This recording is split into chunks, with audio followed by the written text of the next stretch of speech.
Yes, yes, y'all. Welcome to Club Shada episode 364. I hope everybody's doing great. I hope everybody is in their best feelings. You were listening to a beautiful instrumental, which is the instrumental of my new single that just came out with Buddy Nice from South Africa. It's called Falling Out of Love Often. Listen. You know, there's this thing about releasing a lot of music that people don't think about because they don't release a lot of music. I do, because I release a track every week. You know what the hardest part is? Not making or having beats. I have unlimited beats. It's not writing the lyrics, because I don't even write, I just improvise now. It's finding a title for the songs. Like, if you release 30 to 40 tracks every year, imagine in 5 years, you have like an amount of songs. You have 250 songs. Like, you start to don't know how you're gonna name your songs. And this is crazy. This show is brought to you by ShadaWare.com, Gods of Good Fortune. Thanks to our stream royalty, Anan Saudi. Thank you so much for your donation. You can donate if you want to become stream royalty. You go follow us on YouTube, and from YouTube you can do a super chat.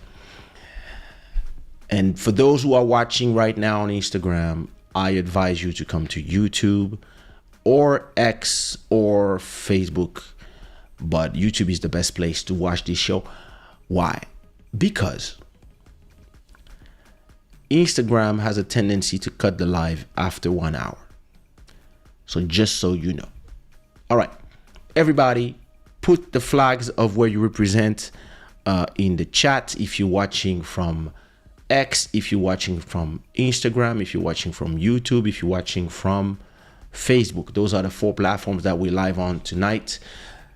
A big shout out to all our sponsors who are and have been supporting this show. A shout out to also those who are supporting on Patreon.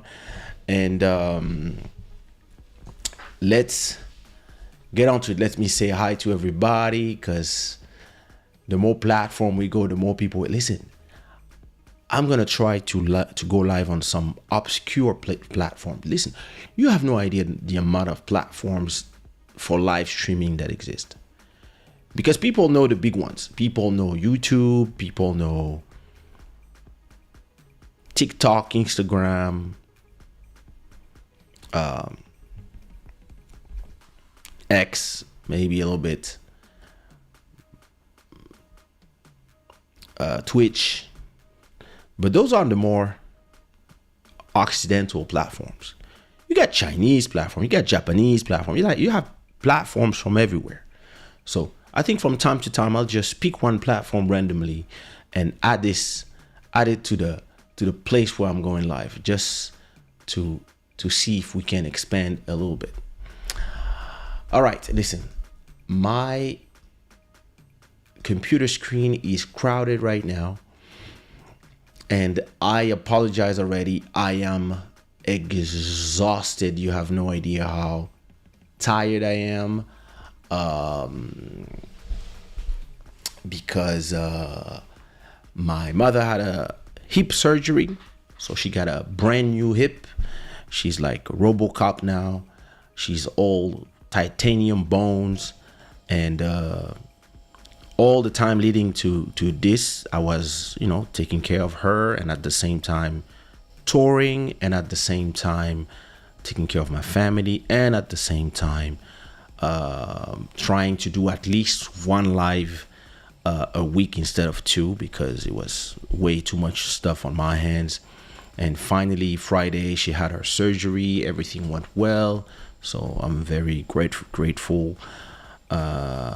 And and she just left the hospital this morning, so I had to wake up around 6 a.m., 5 a.m. to just get everything ready, prepare the apartment that she rents. That is, it's like 10 minutes from my place.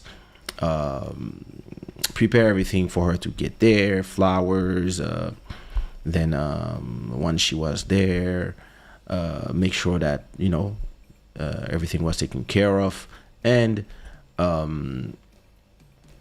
also then after, I had to go to the orthopedic store, buy her the things you need to be able to move without using your leg too much, because you just got a new bone in titanium. So this is a big change for your body, so you have to let it heal and not do anything. So yeah, that's why I've been missing episodes, and also because of touring, because all of a sudden I'm on the road again. Like, so yeah, listen, they throw this money, I have to take it. So yeah, that's why I feel like, I feel here. I feel sleepiness, but I was like, you know what? I'd rather go come and do a small 45 to 1 hour show than to just keep the shows and not do them. Unless I do them like even earlier, but I don't have time. I'm taking care of so many things at the same time. So that's why I'm sleepy, and that's why I could not do the show at the usual schedule. This is also why I start the show at 10 p.m. or sometimes at 10:30 instead of 9:30, which is the normal time. But we are not at normal times. We in hectic times right now. But it is what it is. All right, let me say hi to everybody. Then I'm going to talk to you about two interesting subjects that you might enjoy. What up, Gias? You are indeed the first one. Michel Rosamonte, what it do? Black Free Thinker, how you doing? Charlie, Chaz, what up, fam? How you doing? I hope you're doing great, representing Senegal, ready for the elections. Tatiana Said, what up, sister? I hope you're doing great. David, representing Namibia. Long time I haven't been to Namibia. MJ Wemoto, what up, my brother? I hope you're doing good. That red monotone looking nice. Thanks. Indeed. Listen, it's a show of light, sounds, and colors. You know how we do. Representing Zimbabwe and from Canada. La Milliardaire, what up, sister? I hope you're doing good. La Minute de Géraldine. Hello from X. Bon, c'est quoi la Minute de Géraldine? On veut savoir. Faut nous expliquer. Black Free Thinker representing the US of A. Everybody, don't forget to like this live. Put some lives. There's a lot of people, and you have to like this live. Best recovery for mom. Thank you so much. All right. Listen. Wait a minute. Let me look at my list of subjects to know what, like, let me see. Oh, there's a few things. Oh, listen. The problem is there's things you cannot talk about when you are tired, because you're not like in your full potential to talk. This one is something I believe that I talked about. Yeah. I talk about this one not. All right. This is something that I want to talk about in the next episode.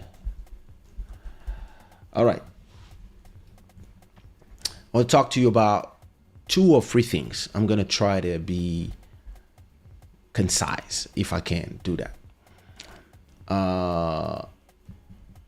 The first thing I want to talk to you about is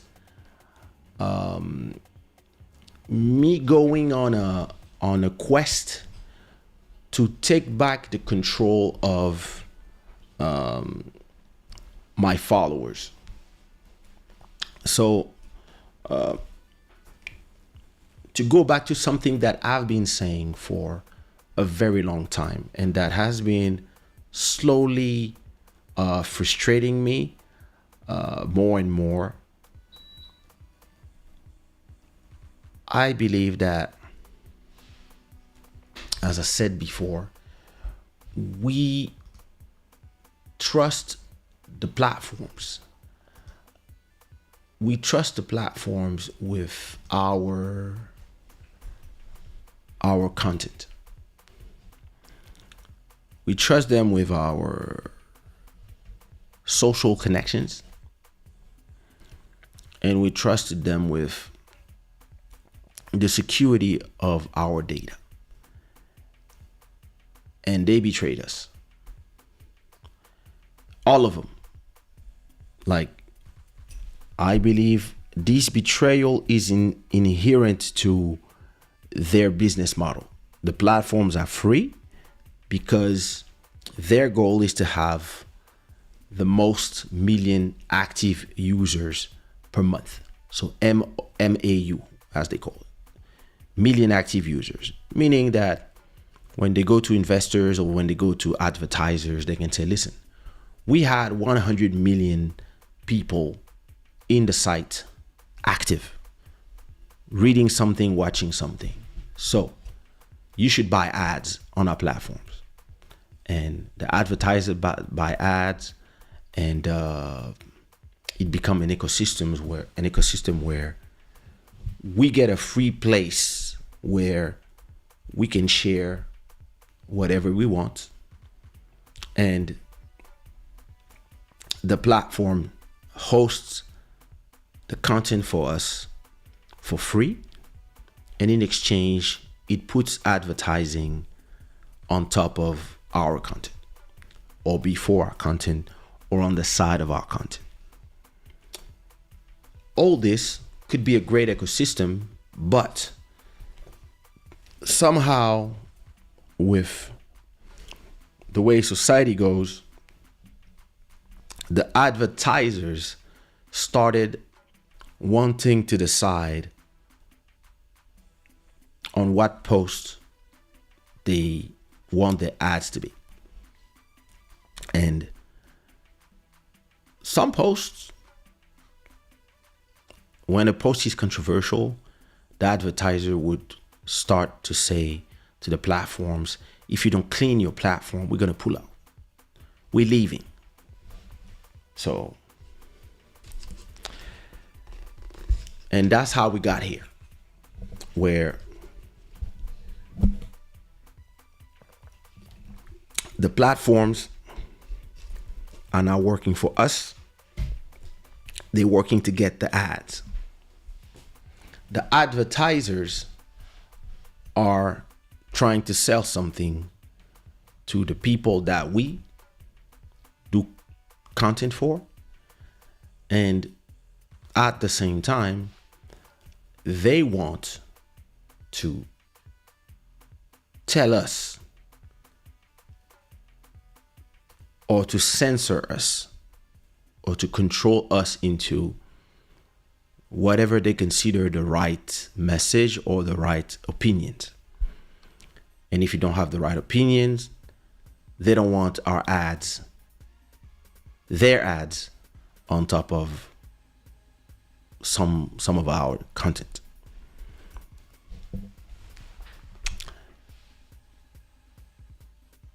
And listen, back in the days, or I don't even need to go back in the days. Let's go to today. Coca-Cola and Pepsi and Virgin Cola and all these brands, when they put ads on TV, their ads are seen by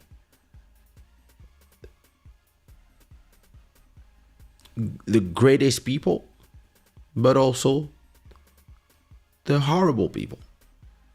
Their ads are seen by everybody, and they have no clue. They had no clue on TV who was watching.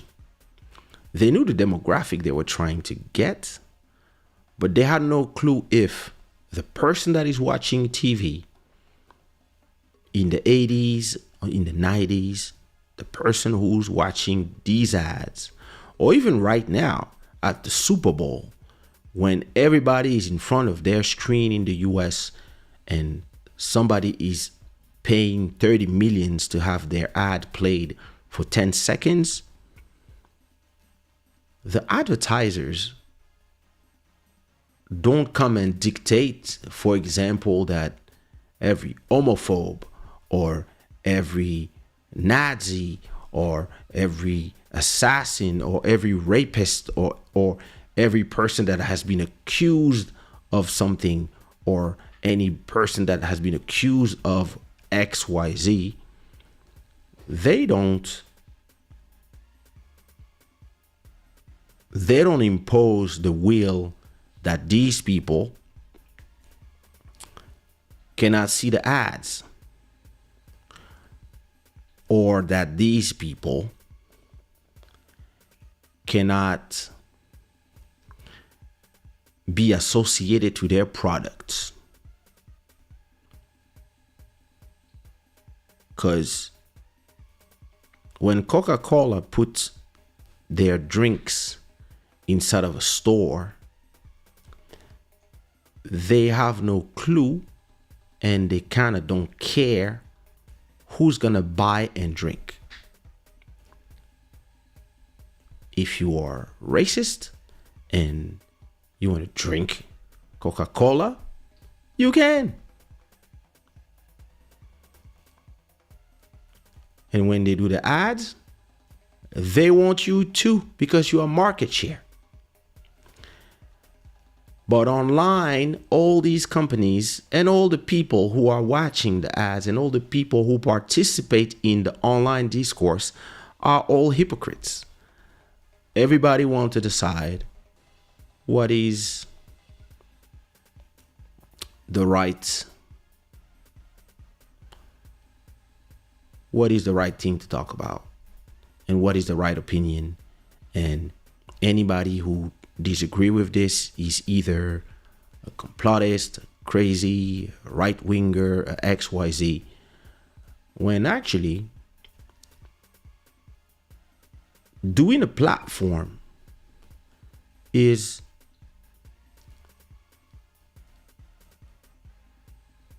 a way to tell people, here's a square space where everybody can talk. Everybody can talk inside of the confine of the law, of course. If you say outlandish things, you can get arrested, but you have the freedom to say and think what you want. And the problem right now is that if you say, or if you think certain things, or if you have an opinion about something that doesn't go with what is deemed okay by the platform, well, you might lose your account and might not be able to talk anymore. And I believe this is dangerous because, listen, I might not agree with some people or some politicians from France or some politicians from the US or from Congo, whatever, but we are all supposed to be willing to fight for them to be able to say what they want to say. And listen, I disagree with a lot of people about a lot of things, and agree with the same people about a lot of things. But I believe we all have a right to have an opinion about things. The problem is the advertisers have been putting pressure on the platforms to take responsibility on the content that the users create. And the users have also been putting pressure on the brands when they don't boycott whoever they want to cancel. So the platforms, because they don't want to lose the advertisers, are willing to reduce the freedom of speech of the people on the platform so that they don't the advertisers don't remove their money. And so we've seen it during the pandemic. Some eminent professors had opinions, and they were not controversial opinions. They were just, some people were just saying, let's wait, or we're not sure about the shot yet, or from my calculation, I believe this. I work on this for the last 60 years, so I know a thing or two. And these people would lose their channels, accounts, Facebook, Instagram, and and after 3-4 years, a few of the things that some people that got canceled for having an opinion that was not the right one are being proven right. And it is kind of scary to see that the platforms, we have given them all our power, and we have given them the power to be the sound of our voices, meaning that the things that I'm talking to you right now, they can decide to mute the sound, and all of a sudden I don't have a voice anymore, because we put all our eggs in the platforms. We put our eggs in TikTok, in Instagram, in YouTube, in Twitch, in etc., etc. And on some arbitrary reasons, and you cannot have a protection. You don't have the freedom to say everything you want on these platforms. And at the same time, the platforms have to, they have to protect themselves from hateful language, etc., etc. It's normal.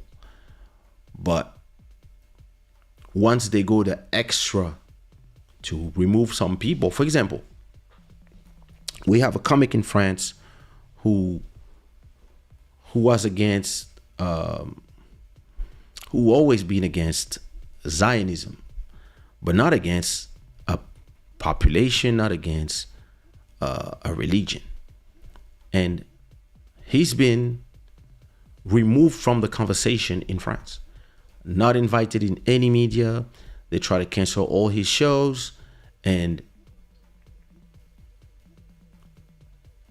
the people from YouTube, I remember them telling me 14 years ago, I remember them telling me, we are receiving pressure from French government to remove his channel for anti-Semitism. And I was like, are you going to do it? And the people on YouTube at that time, YouTube France, were telling me, we're not going to remove his channel, because when we review the content on his channel, there's nothing that is criminal in what he says. He has criticism about politics, but there's no video in there that is constituted a crime. And there's no video that is overtly anti-Semitic in his channel. So years went by, and at a point, I think YouTube France had a new CEO. The next day, the guy's channel, poof, just disappeared. And he didn't say nothing more. They just said, oh, you breached our terms of service. And this is scary because, so how do you want to engage nowadays in anything that you care about if you can lose maybe your source of livelihood? Look at the case of Naturi Eben, who was doing live streams on YouTube with 8,000 people watching every day, hours and hours and hours of content every week. And one day, it all disappeared from YouTube. All of it. Because, yeah, somebody tricked her. Never had a conversation with her, but from what I understand and from the things I asked around, yeah, listen, she didn't protect her back enough and there was enough stuff that you could use against her on the channel, but it was not something that she was saying in her political views. It was more some mistakes that she did of using some content and stuff, and that's all they needed, a good excuse to remove her completely from the channel. And from my calculation, this channel was generating between 5 to 10,000 euros every month from views and donations. That's my calculation. So I don't know what was her business, and I don't know what is her business outside of the platforms. But is it scary that you can create a living? Look, this channel, for example, pays 2 times my rent every month. That's what this channel generates. So this is not my only revenue. I have other sources of revenue. But just with my YouTube channel, every month, I know that I can comfortably pay my rent, and I live in a rich neighborhood in Lisbon. Rent is high, but I can pay it, no problem. YouTube money arrives, boom, send it to the rent, and I have extra money for another rent if I want. I could pay 2 months in advance every time, or I can pay groceries, Uber, etc., etc. Right? Now, if you lose it from one day to another, all of a sudden you lose a huge chunk of money. And I believe there should be laws that prevent the platforms to unmonetize people and to cancel the voices of people. Anybody.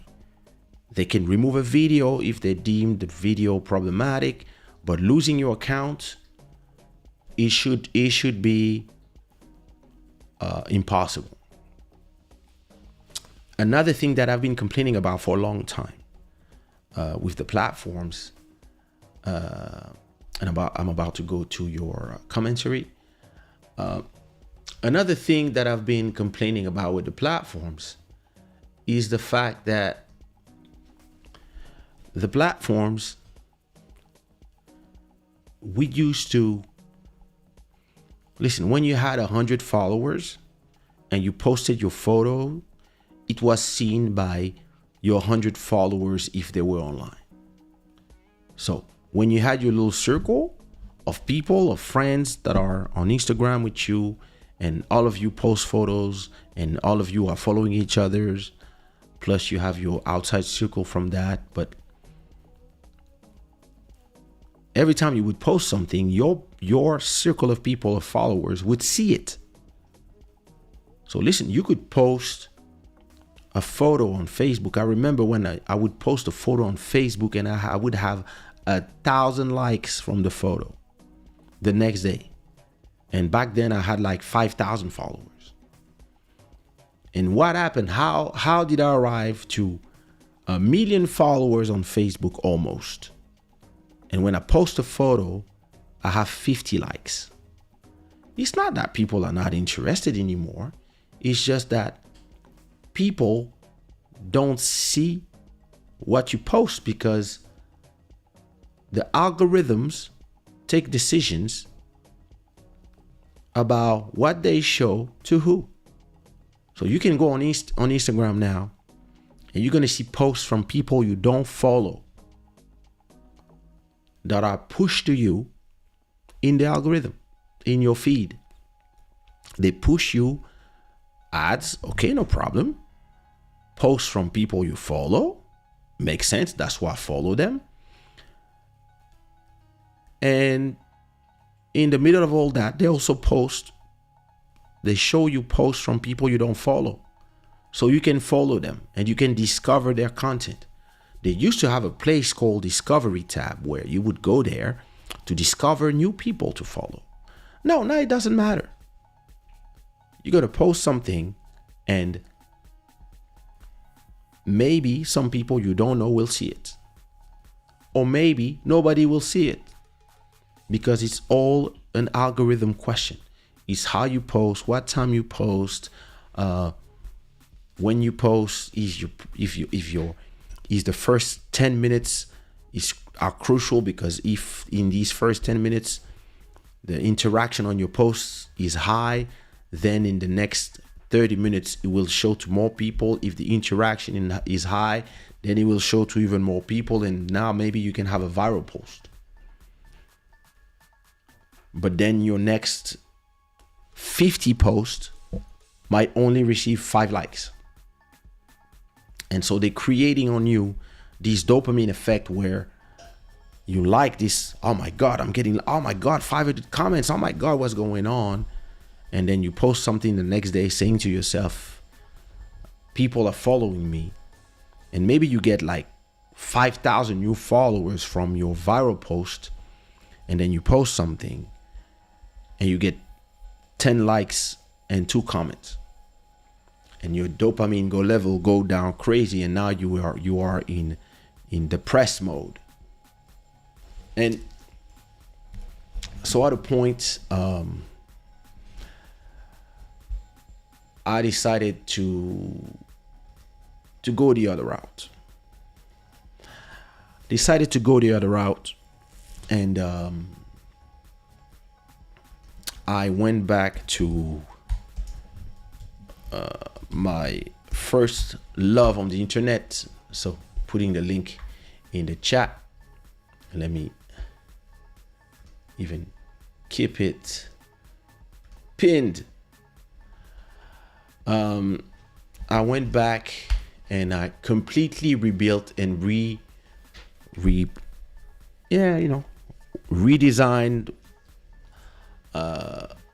my website, sushiro.com. And there it is. So you have this nice effect when you over on a release. And so, for example, this is my latest release, Falling Out of Love Often. And you have the possibility to listen to it directly inside the web, or if you have a Spotify account, or you can just click there and it takes you to the other platforms. Then I can put the credits for single, and then maybe the lyrics and maybe some information, and then you can see the latest releases. I'm also adding there, for example, the the photos, for example. So for example, oops, I messed up. So for example, there you go. My show in Rotterdam. So I put the video of the show plus the photos with everybody that was there. So and then I'm adding soon, for example, playlists. Wait, let me see. Playlist. I'm gonna do the pages for my playlist. So this is a page for my Kizomba playlist. It's still experimental, but then you have all the tracks from my Kizomba playlist that you can listen directly inside of the site. And as we go, I'm gonna import the Kaysha page in there. I'm gonna import all my NFT stuff. I'm gonna re-centralize my whole web presence around my website sushiro.com instead of doing what I did 15 years ago, which was putting everything more on Facebook and then Instagram. I actually closed 2 of my Instagram accounts that were there for that. I'm leaving all centralization, I'm telling you, to my page that I control. And I'd rather have 1,000 people every week going to my page and they go there and they see the content they want, instead of having 200,000 followers and they don't see your content because the platform doesn't show it. So they are following you because they said to the platform, yeah, I want to see what this guy has to say. But then the platform is like, okay, we acknowledge that you're following him, babe, but what about this? Hey, did you see this girl? Hey, did you see this? And so what's the point of having a follow button? Just have remove following, remove followers, and just people put content and the algorithm decides what they show based on whatever you like on your first month in a platform, what you like, what you put hearts, what you say, what you comment. The algorithm will make a profile out of you and then will show you whatever it wants.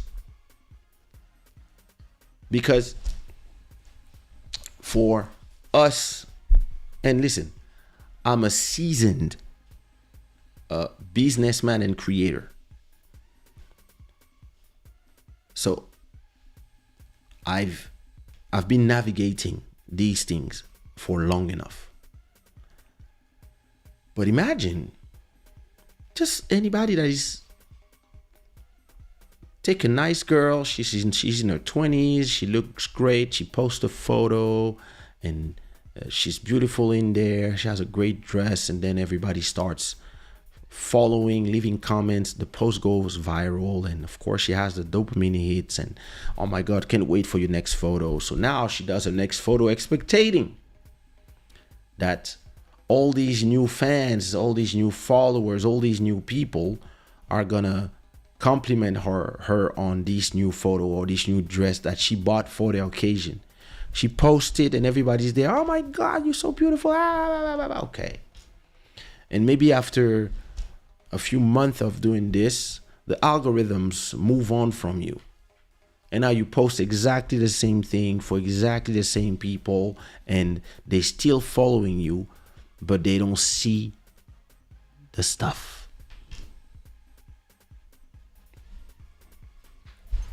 That's crazy. I'm sorry. That is crazy. So I'm taking back control personally. I'm not saying that I'm leaving Instagram or Facebook or YouTube or etc. No, I'm just taking back control of what is in my chain of importance of where my content is. I used to, let me see if I can show you. For example, this is my Facebook page, right?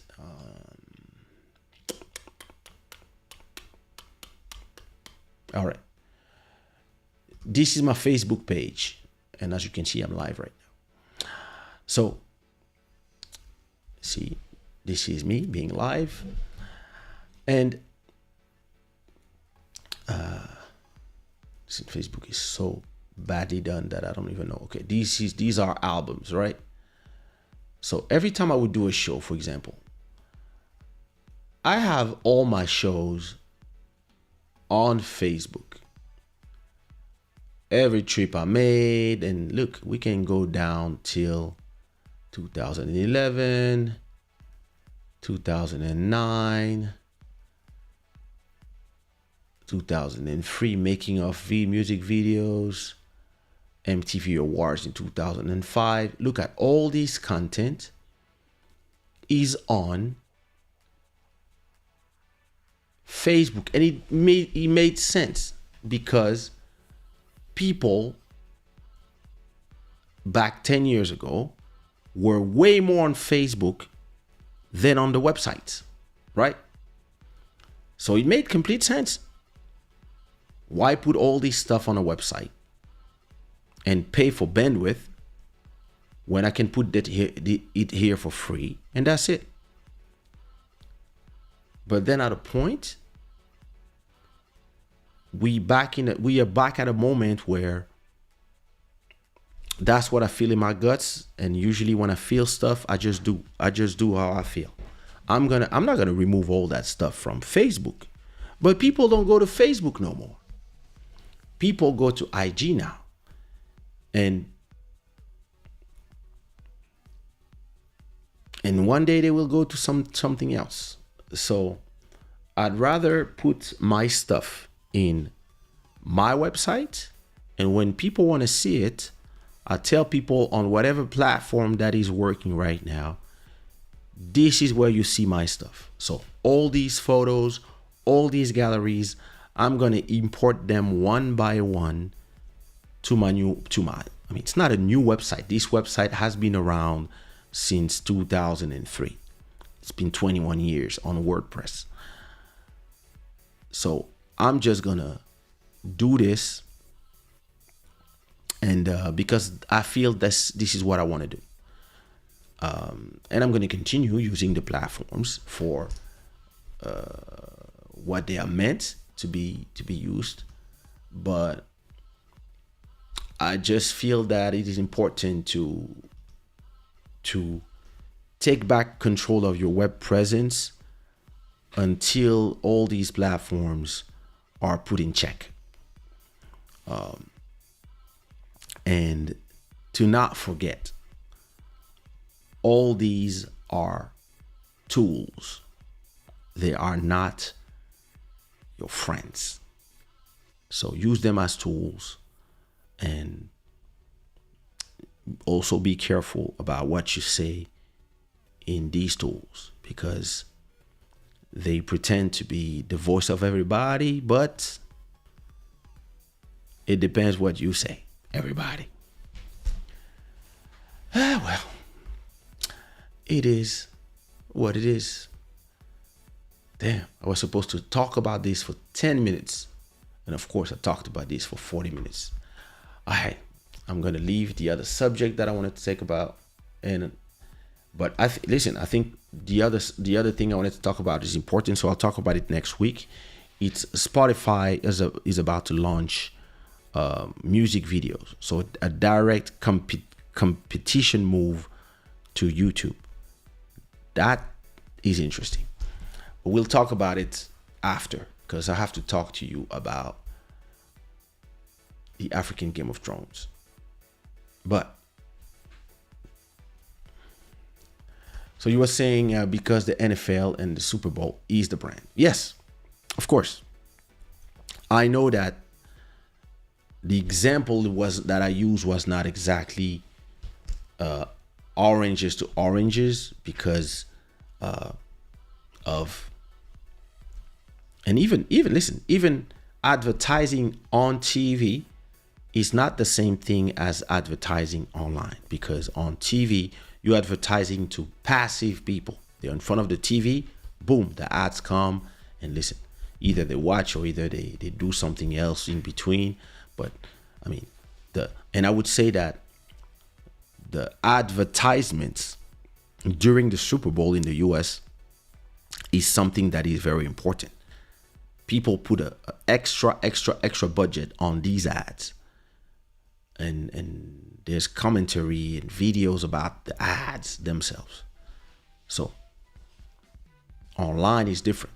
You are advertising to people who are active, people who click in, click out, pass your ad or not, etc., etc. So it's not the same conversation exactly, but I was just trying to, do a parallel, if I could say. G Foreign, off-topic question: Are there any other language you'd like to learn? Brush on, bro. I'm willing to learn anything that I can use. So if tomorrow I go live in Thailand or China, I learn the language. But if not, I kind of learn fast, but it's not that I decided to learn 9 languages because I wanted. It was really because of the circumstances. Living in the West Indies, living in Guyana, living in here, living in France, living in Congo, living in all the places that I lived.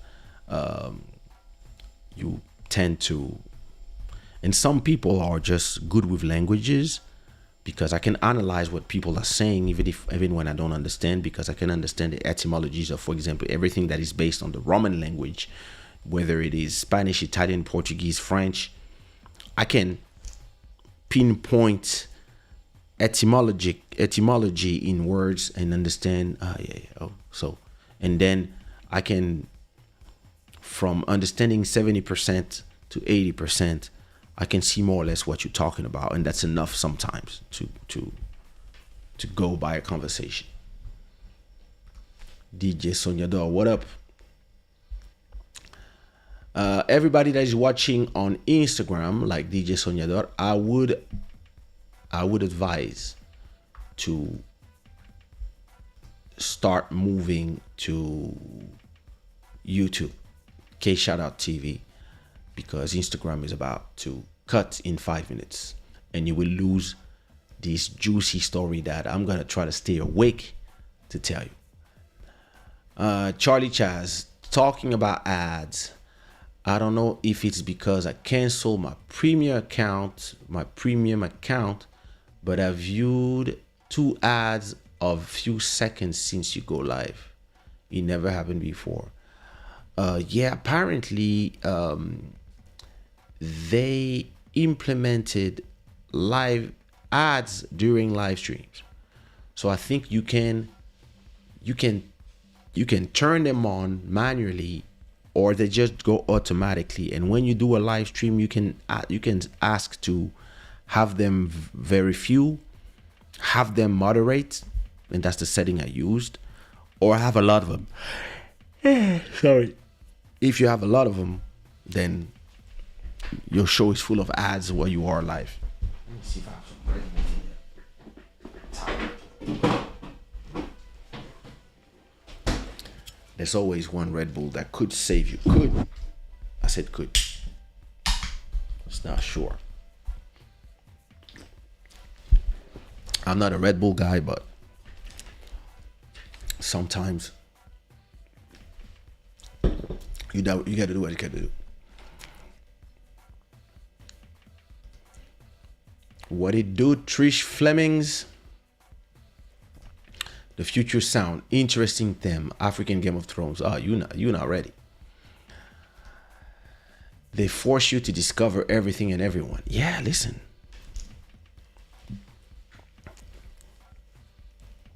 If I like 10 photos of my wife, you can be sure that the Instagram is gonna find every girl that looks like my wife and push them in my feed. And I'm like, what are you doing? What are you doing to a married man? Yo, these people are crazy. Respect ALC, what up, bro? Another one, il faut parler français. Mais parle français toi-même.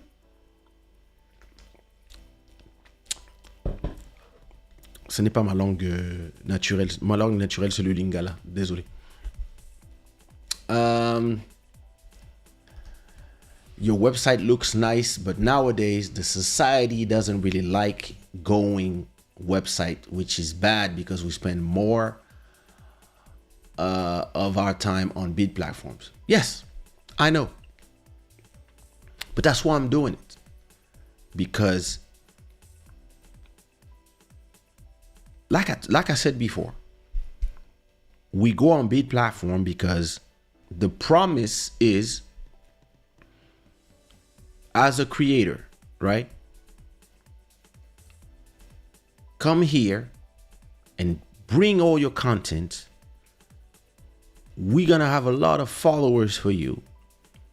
And you're gonna have so many people watching your stuff. We have 2 billion people waiting to see your stuff. And then you post your stuff to even 100 people who follow you. And these 100 people, they don't see your post. So, listen, if the contract is broken, let me just go back to where I was before.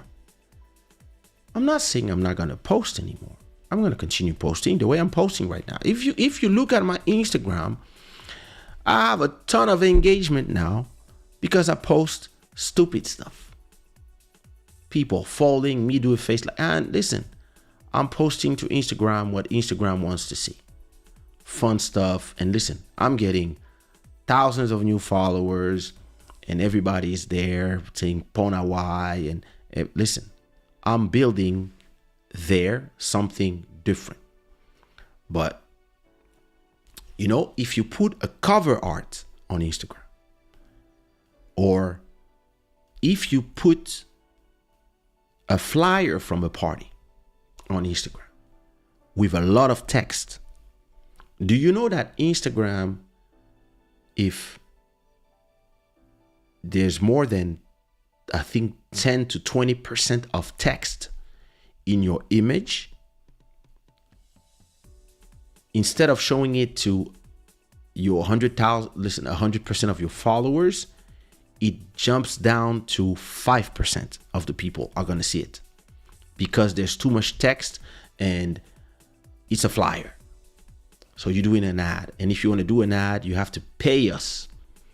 And if you pay us to put an ad, you still cannot put text because your ad will not be shown to a lot of people. And you're like, okay, so if I have a club and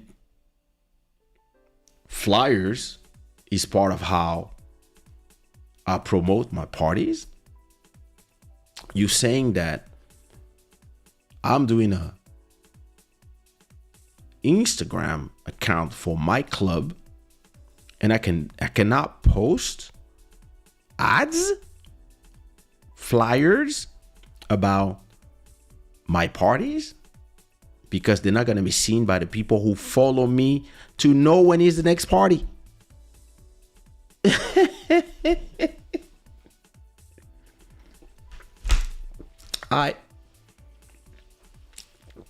I'd rather tell the people, hey, I know you guys are obsessed with Instagram and stuff or TikTok, but my info is there. And if you want to receive an email, so on my website, down there, if you want to receive an email every week with everything that I posted, all you have to do is put your email in there, in the footer, click subscribe, and that's it. You will receive an email Every time there's a release, there's a post, whatever. And there you go. And I'm just going back to how it was before. And I'm doing it because I feel that I have to do it, because it is getting worse and worse. And listen, it's not so horrible for me. I have 5 million views on YouTube every month. I have like 300,000 accounts seeing my stuff, seeing my brands, having brand awareness, etc. I know how to use the platforms. But I'm like, let me go back to my website because I feel it. And you know, I'm a guy, every time I feel it, people don't understand. And only 10 years after, they're like, damn, he talked about it. So yeah, listen. More and more artists are struggling with releasing, and I'm going to talk about this in another video, but creators, beat makers, singers, rappers, record labels, everybody is struggling with the concept of creating when creation has become a commodity because of social media. Because everybody's a creator and everybody finally has equal chance in a way to upload, put your song on Spotify. I think there's 1 million song every day, every week. 1 million song every week. What? How are you supposed to exist if there's 1 million song every week? When your song come out, it's 1 out of 1 million. It means that in a month, that's 3 million songs. So your song come out and it's 1 out of 3 million. Yeah, but there's 2 billion people on Spotify. You can find your mark. Listen, I make 5 million stream every month. I'm good. I make a lot of money from Spotify because I own everything. I usually write everything. So, and I compose a lot of things. I'm good. But then you have to make the right calculations in your head. Do I want 100? Look, my YouTube subscribers, I have almost 300,000 subscribers on YouTube. And when I post a video, they don't see the videos because the algorithm doesn't show them the video, but they're subscribed. Yeah. And the question a creator has to ask themselves is, do you want to have a multitude of people following you, but they are low quality followers? Do you want to have 1 million followers, but only, I don't know, 100 people in these 1 million people? There's 100 people who are buying something that you are selling. Everybody else is putting comments and saying, oh my God, it's amazing. Or they just appear when you say something funny or you post something funny. Now all of a sudden they're all here. The rest of the time, they're not here. Not because they don't like you, because the platform don't show them the content. You post your new song, you have 6 comments. You post some idiot falling from somewhere, you have 500 comments. Oh. So now, if you are selling something, a service, music, art, whatever, and you need your product to be seen for the clients. And I'm telling you that you have a place where you can have 100,000 people following you, that you're going to be able to show your product. And then when you post to these 100,000 people, only 5 of them see the product. And in those 5, only 1 of them buy the product. And maybe let's say every time somebody buys the product, you make $10. So you post, let's say you post 4 times a month, and you make $10 every time from that one person out of 100,000. So now you have $40 that you made this month. Hooray. Now let's imagine that you have your own website, and in your own website, you have 100 soldiers. They're subscribed. They come here every day by themselves without ads, algorithms telling them nothing. They don't need to be subscribed. They have your place in your link, in their links. They go to Instagram, they go to XYZ, and then they come to your place and they go check for products. And these 100 people, every one of them will buy 3 products in the month. So that's 300 products multiplied by 10. These 100 people are making you $3,000 a month.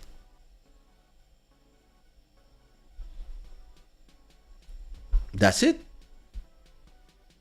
In a world where there's too much creators, there's too much people online, there's too much people competing with each other, too many beat makers, because it's too easy to make beats. You go on Splice, you download 4 things, or you download a Amapiano pack, and all of a sudden you're the best Amapiano beat maker. It's too easy to create now. And yeah, people will say, yeah, but what about the quality? Listen, the people who are drunk in a club have no clue what you're talking about. Us, we understand the difference because we are the smart people. But the rest of the 99% of people, they're drunk on drugs in the club. They don't care. They don't know. They have no clue that everything is a loop in there. All they know is it sounds good. And this is the reality of the fact that back in the days, it cost way too much money to be a creator. So only the people who had either investors, or who had the possibility to buy their own shit, or the people who invested early, whatever money they made in their material, were able to make beats. So when it was in the Zouk market, for example, the French Zouk market, when it was Kaysha, Ali Angel, Frédéric Wurtz, Thierry Doumergue, Face à Face, Nichols, and Thierry Delaney. And listen, there were 10 beat makers. When there was 10 beat makers, and there was, 100 artists trying to make it, everybody could buy. If you were part of the best beat makers like me, you could sell your beats for $3,000, because people had no choice. You wanted the Kaysha sound, you had to go to Kaysha. You wanted a good zouk, you could go to Frédéric Wurtz. Thierry Delaney would do your good zouk compa. Ali Angel would do a nice zouk compa, etc., etc. But then after 5 years, there's a new generation that came, and technology permitted them to make beats that sounded like us, sounded like Ali Angel. And it was never a question of talent. It was just a question of being able to be heard. And then all of a sudden there was 50 beat makers, and you wanted Ali Angel, but you didn't have 3,000 to pay Ali Angel, you could send an email to Mark G in Boston, and maybe he could make you a beat for 1,000.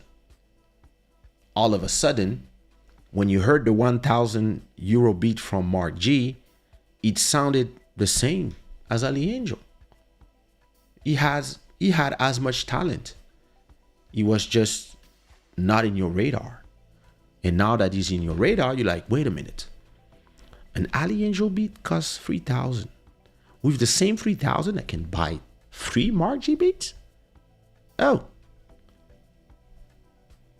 As a client, you'd be like, let me buy 3 of those. They are as good as this one. This one is amazing, and he has the name. This one doesn't have the name, but he's as amazing as a beat maker.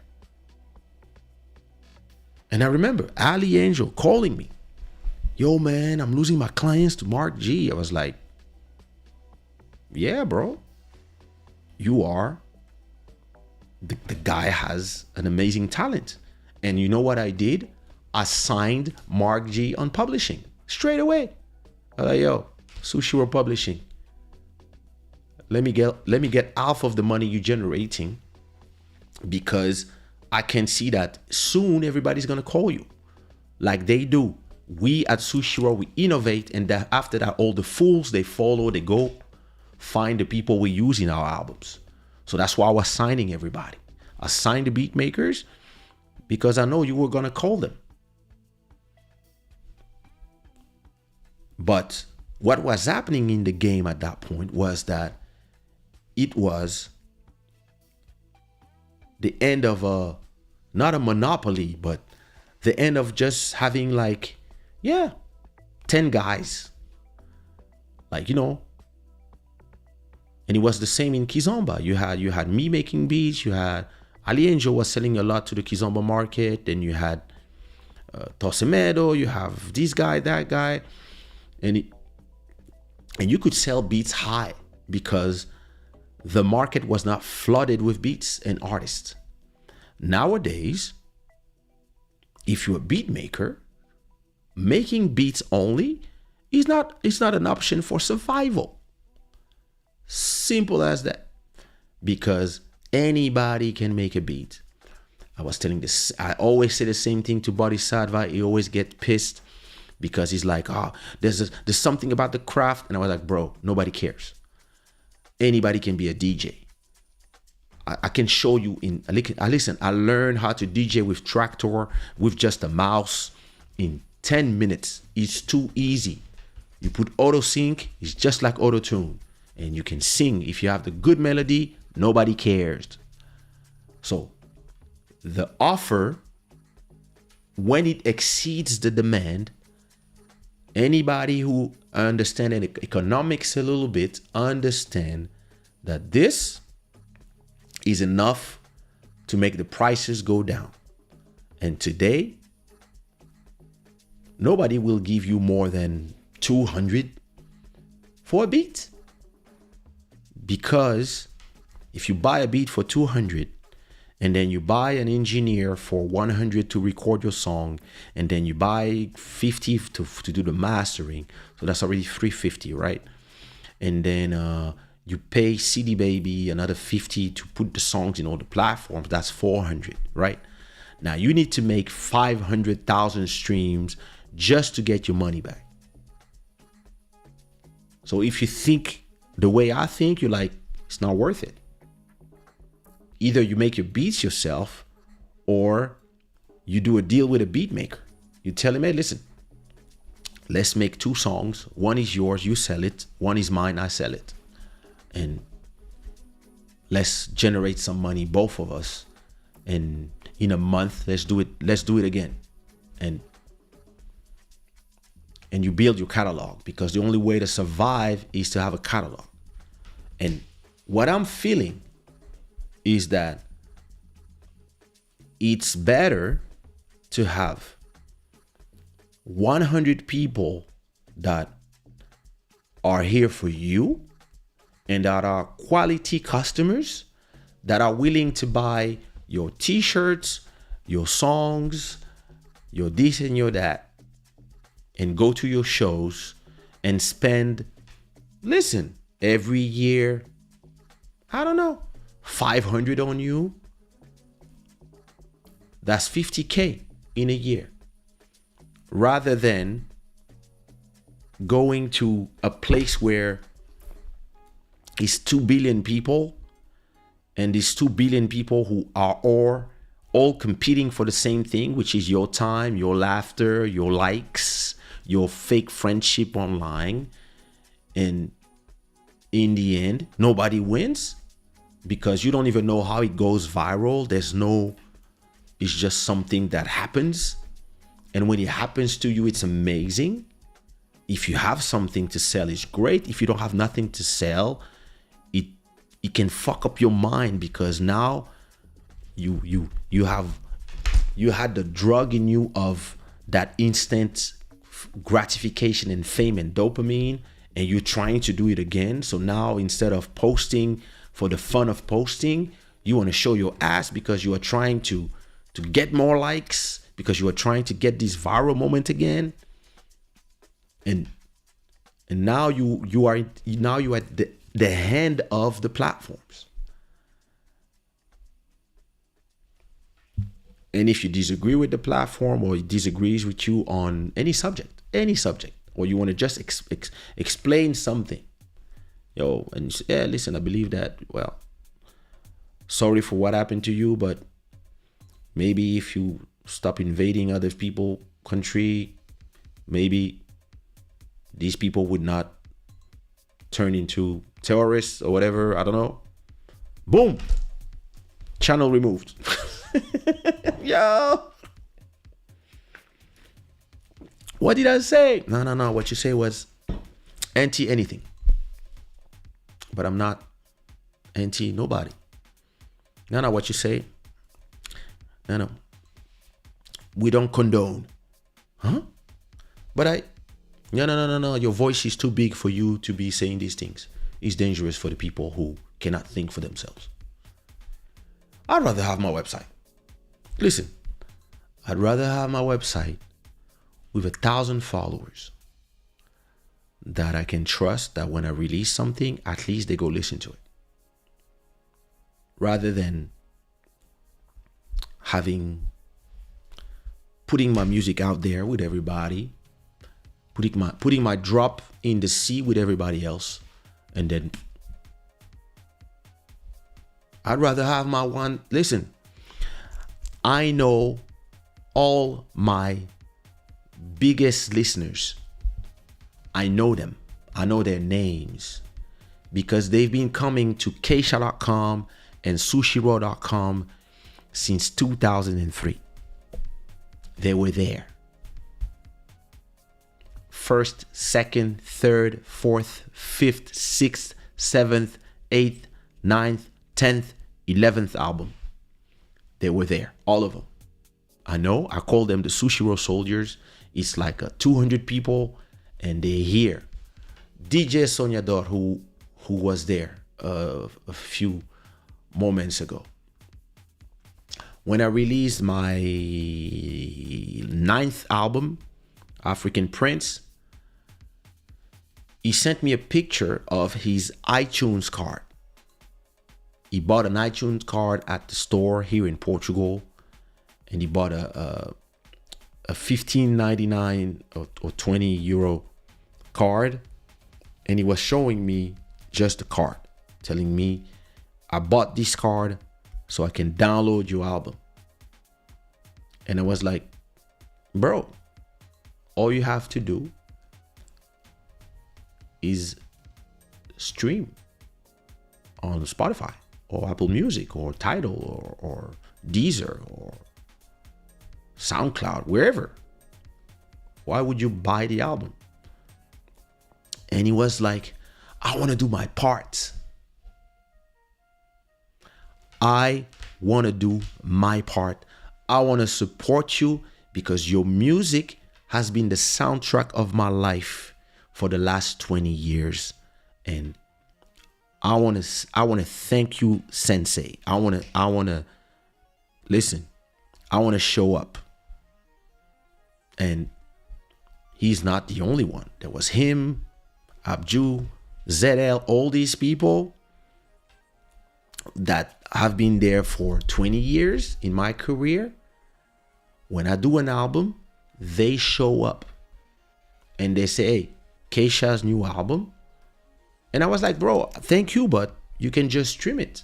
If you stream it, and they're like, no. I want to pay my 20 euros to show my appreciation. And after that, I'll stream it.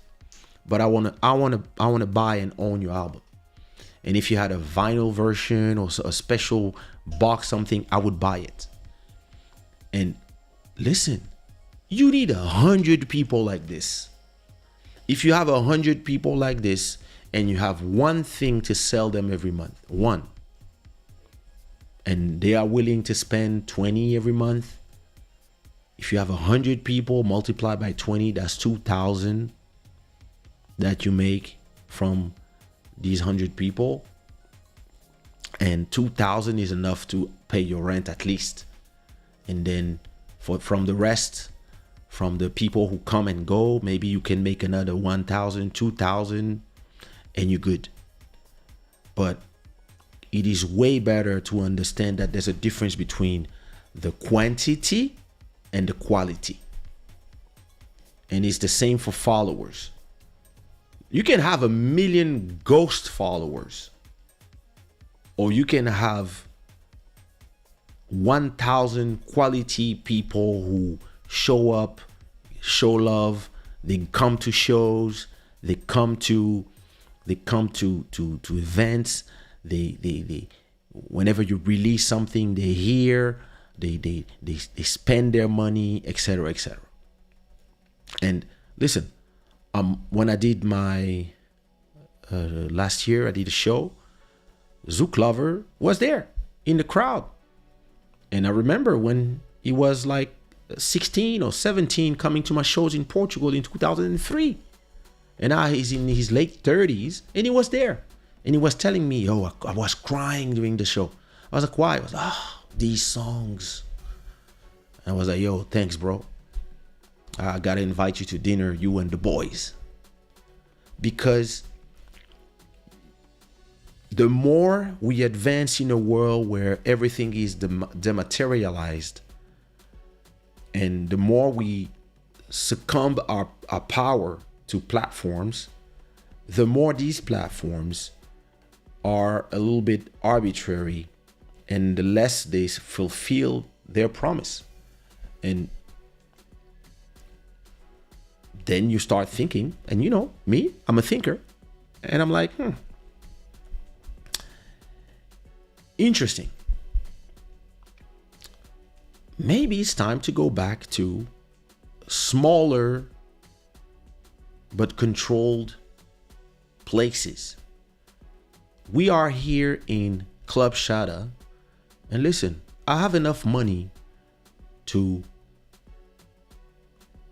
spend 500 every week on this show, to have more people know it. But yo, I know the name of everyone here. Respect ALC, Tomé, Black Free Thinker, etc., etc. Tatiana, Future Sound Beat, MJ, Michelle. I know the names of everybody. And because we know each other, you know me, you know how I think. You come back and you guys show up every week. And we have conversations about stuff. And listen, it would be great in financial terms to have 1,000 people watching at the same time every show, and maybe in these 1,000 have 200 or 300 sending super chats, and maybe make, I don't know, 5,000 every show. in terms of money, that would be great. But in terms of quality, first of all, we would not be able to have these conversations the way we are having it, because I wouldn't see your comments. I would only see the comments of the people who pay. Now we can have conversation. We can think about these things, and I can tell you what I'm doing and why I'm doing it, and you can give me your opinions, and we can go back and forth. And I can tell you, hey, listen, as I always say, I'm only here for 45 minutes. And an hour and a half later, I'm still talking. This is crazy. Tome is saying it happens the same thing to new one-hit artists. They made the song of the moment, and then suddenly their next hit doesn't create the same feeling or momentum.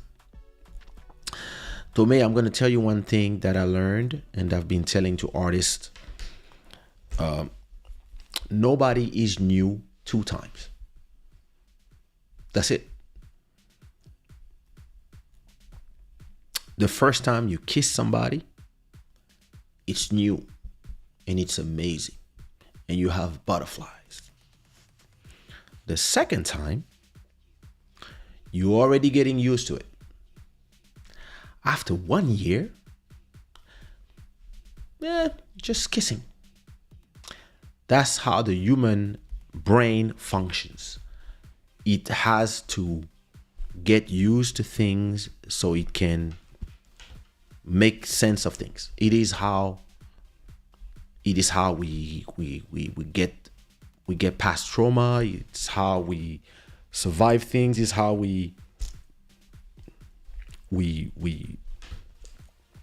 compartmentalize, and we box things in. That's how the brain functions. And when you make a hit, it is at the same time the best thing that can happen to you, and at the same time it's the worst thing that can happen to you if it's your first song, because now you have the pressure to make more. And not everybody makes a hit because they know. Most artists, they make a hit by accident. A lot of artists have one song. Some artists, they don't make hits by accident. Maybe the first one is an accident. But if they're good, maybe after the second, maybe they do the second album or the second song or the third song, and it doesn't work. And they ask themselves, why? Because they believe that the fans love them. They don't love you. They just hear because you have the hit. The 100 people, they hear for you. Everybody else, they have choices. Once you take the time to understand why it was a hit, what did you do? How did you sing? What was the BPM? What was the style? What was it about the song? Who made the beat? You can recreate only the conditions of maybe another hit, because the public has to decide, the charisma, sometimes it's just a confluence of moons. Everything was the right time, the right place, and it's not something that you can recreate by yourself. And yeah, sorry to say, there's more one-hit wonders than people who can say, hey, Kaysha, list how many hits you did. I'm like, yo, I cannot remember everything, but hey, on dit quoi, one love, question my heart, something going on again. Fiona, les DS, on a changé. Les DS dansent avec moi. Soumia, Rendez-moi, Eligio, Melodia, Nelson Freitas, Deeper, Rebound Chick, Judge, Close Your Eyes,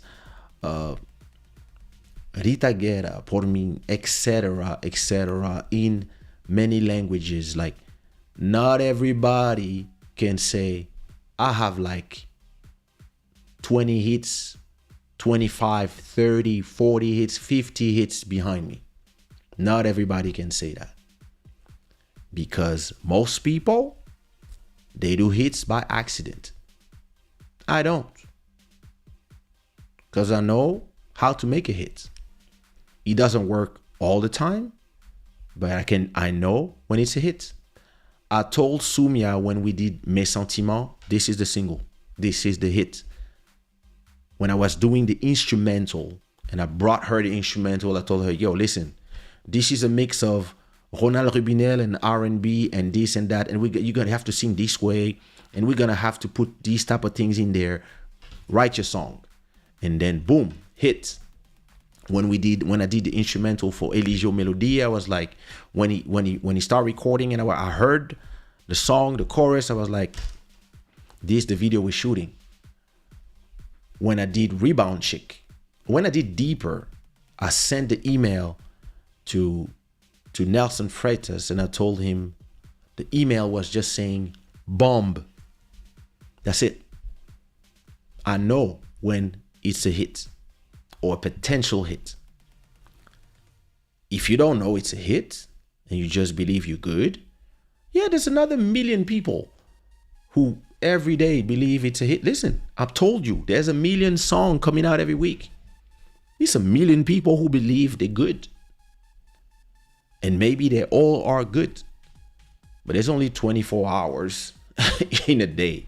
And in 24 hours, the 2 billion people who have a Spotify account, a YouTube, or this or that, they will only listen to a finite number of songs because of the finite number of hours. Until we discover maybe, I don't know, 40 new planets with a bunch of aliens that can listen to our music and listen. Maybe they will have their own music too. And it will be more competition. And now instead of a million songs a week, it's going to be 150 million songs a week. You see what I mean?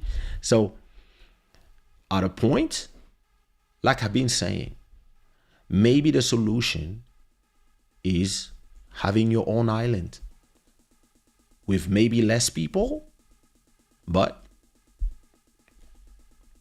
people who count. Black Freethinker is saying true, and we are an interesting lot in the States. Super Bowl commercial and reviews are literally part of the culture. That's true. And an interesting thing is that most countries believe that whatever is happening inside of their countries is the same thing that is happening everywhere. When actually from a country to another, listen, something I love to do. I love to go to Simon. I love to. Sim.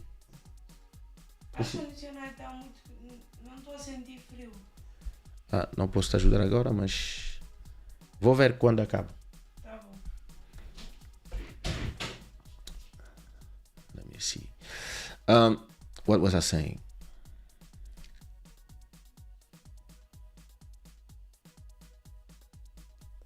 Yeah. Sorry. What was I saying now?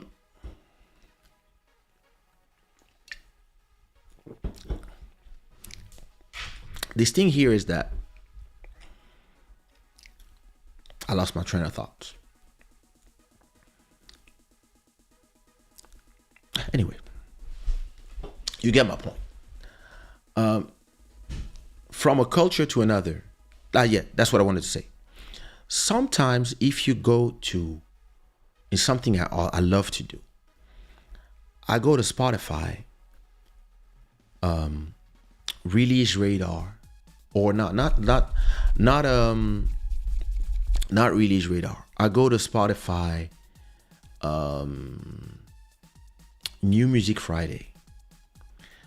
But then I try to find a New Music Friday from different countries. So go to Spotify New Music Friday Romania, for example, and go listen to what is new in Romania and what is the top 10 or the top 50 the songs from Romania, and understand that it might be something that you don't understand. You don't understand what they say. Is it the same type of music of you? How does it look like you, etc. I do this for Turkey. I do this for Russia. I do this for, and I try to explore the world. And I think we've been sold the idea that all of us, thanks to social media, are going to become some kind of global thing, because they always sell you the accident. They will sell you the viral hit that is making a billion streams. And yeah, listen, I have some of those. So I'm in the lucky few. But most people, they'll never do that. Most people,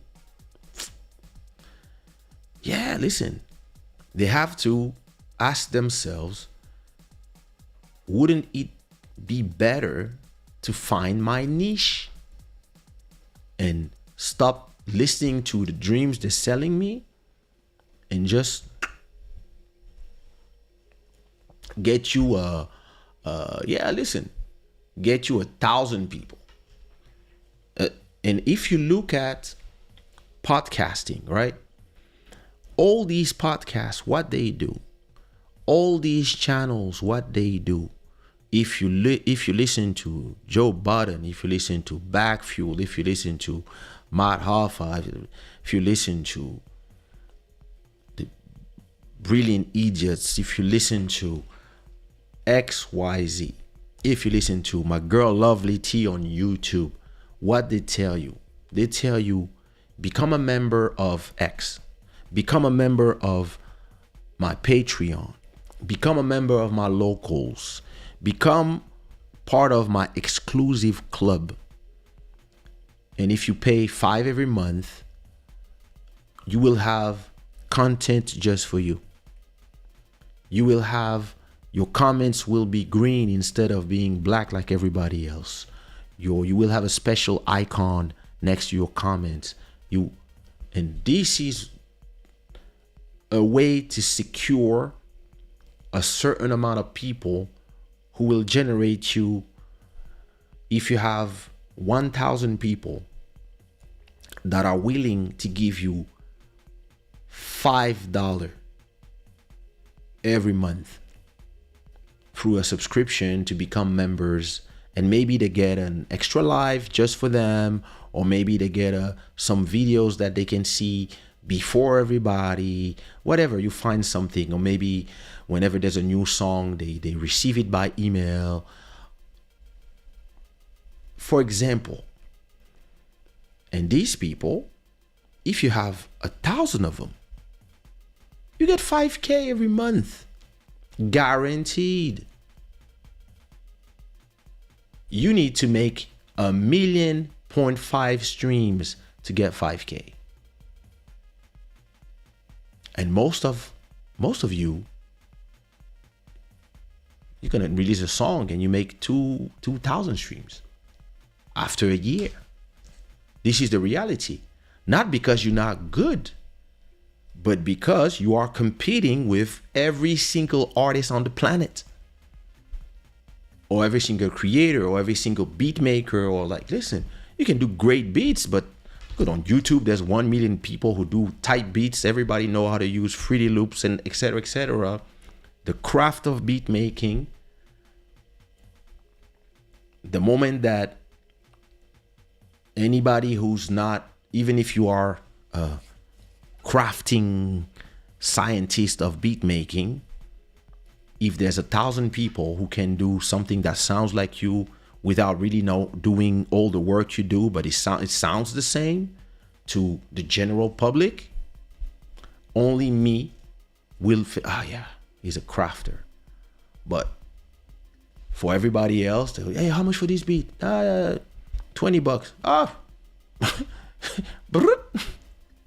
This is marketplace.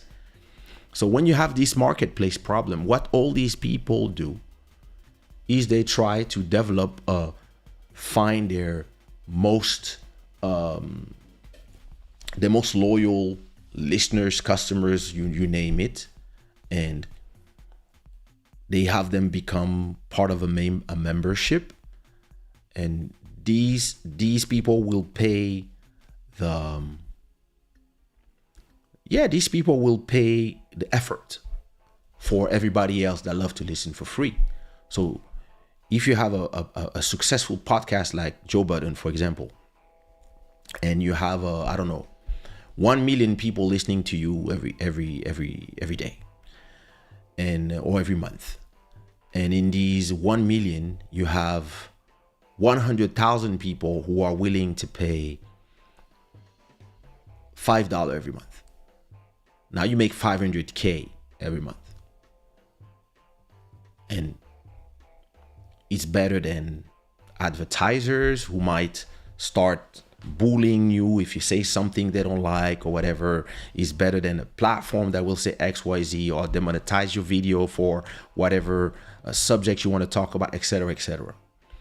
And it's not the platforms are bad, it's just the platforms are scared to lose the money from this, and there's pressure from this government, whatever. Now, if you have 100,000 people on their level that are willing to pay 10 to 20 bucks, you're good. You have a freedom to say what you have to say, to go through controversy, and it doesn't affect your money. And if you are a beat maker, you'd rather have,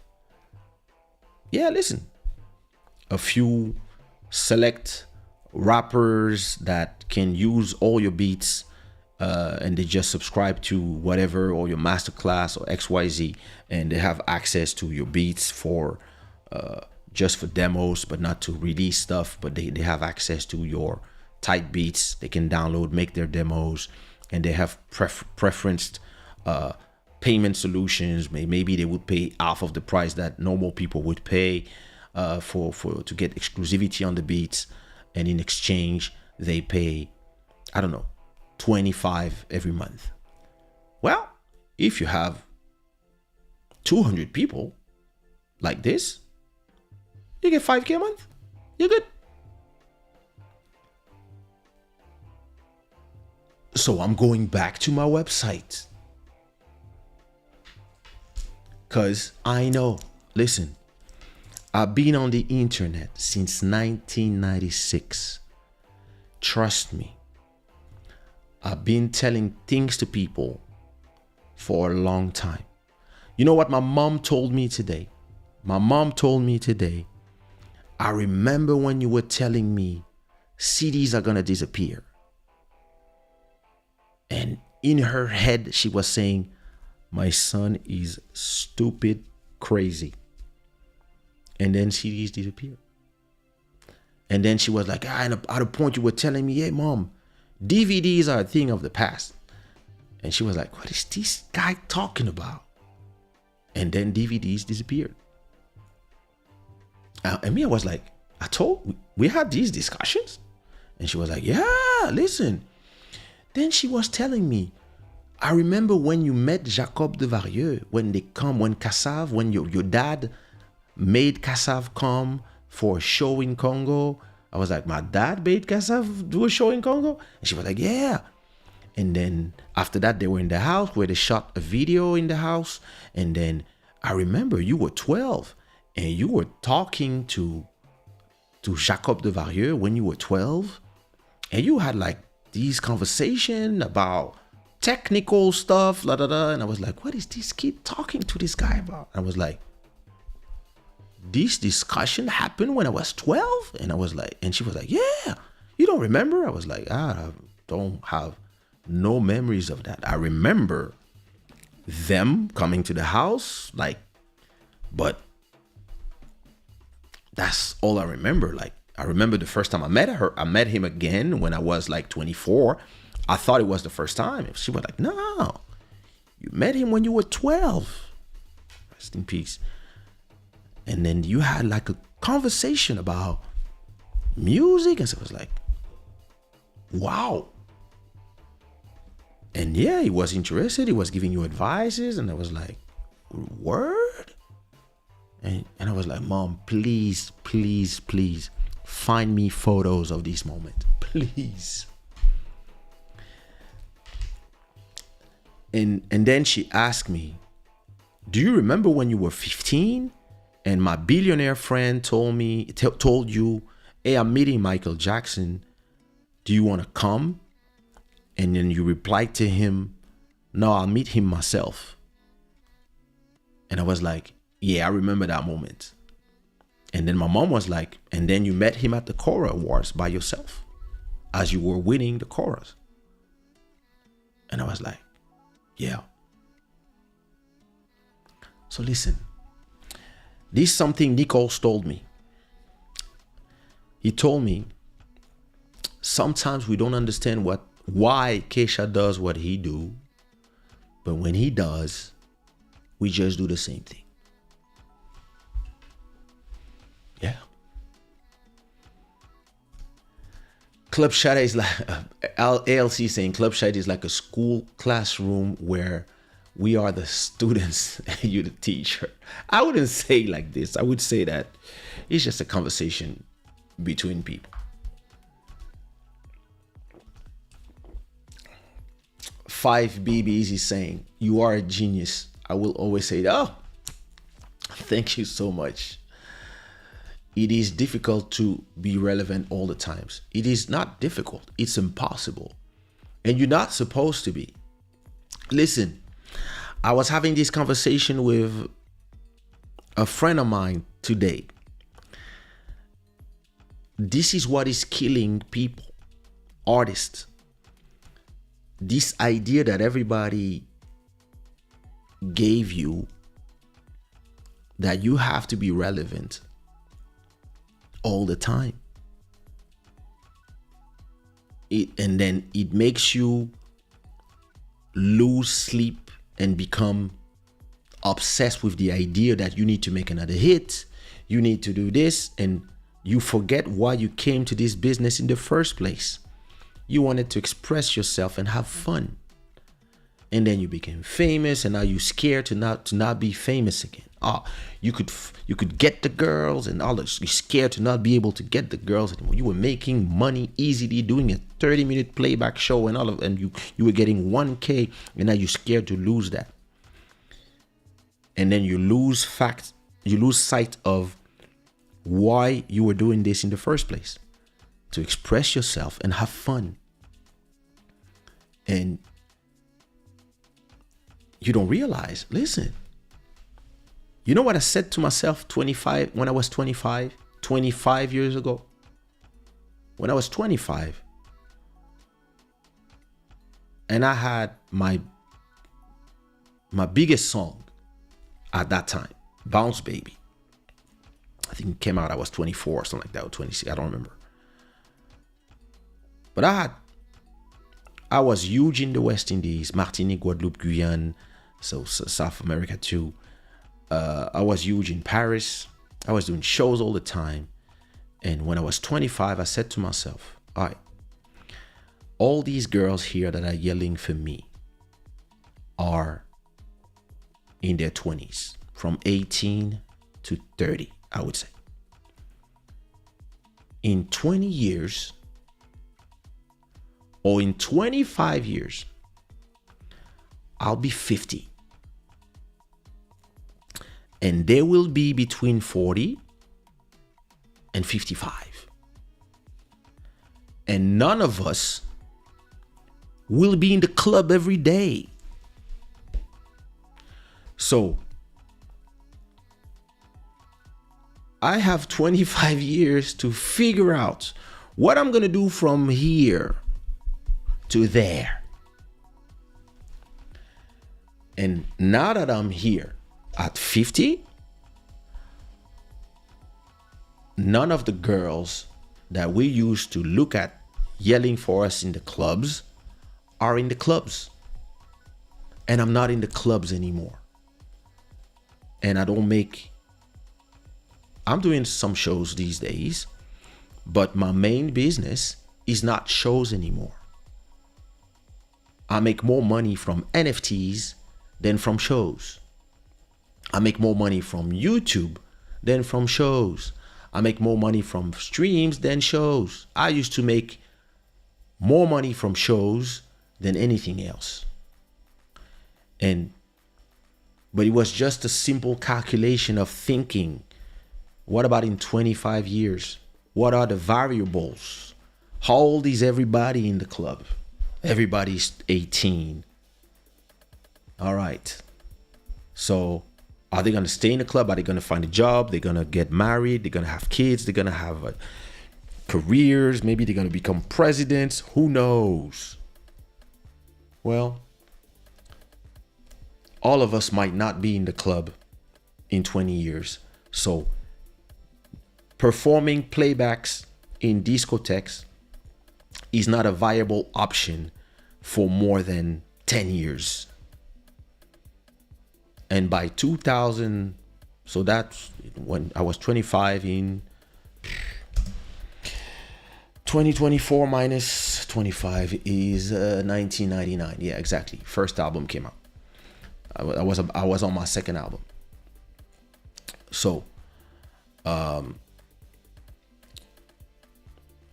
by 2009, I was building what I'm doing today. I was building streaming singles when everybody wanted to do albums. I was doing singles, etc., etc. And today, I'm building Club Shada. It's not generating money, especially, etc., etc. But I'm building a catalog of videos. And maybe in 5 years, listen, episode 1000, everybody's gonna be like, ah, shit, he knew what he was doing. Hey, you want to do a show? No, I'm busy. I have my show. I do Club Shada every day now. Or I have Club Shada is now like different episodes in different languages in from different channels, everything coalesced into one. Who knows? But the thing is, when you are somewhere and it is good, the risk is that it's good. Because it is good, you have to think to, okay, after. When there's no more juice in this fruit, what is after? And most people, they think the juice is forever.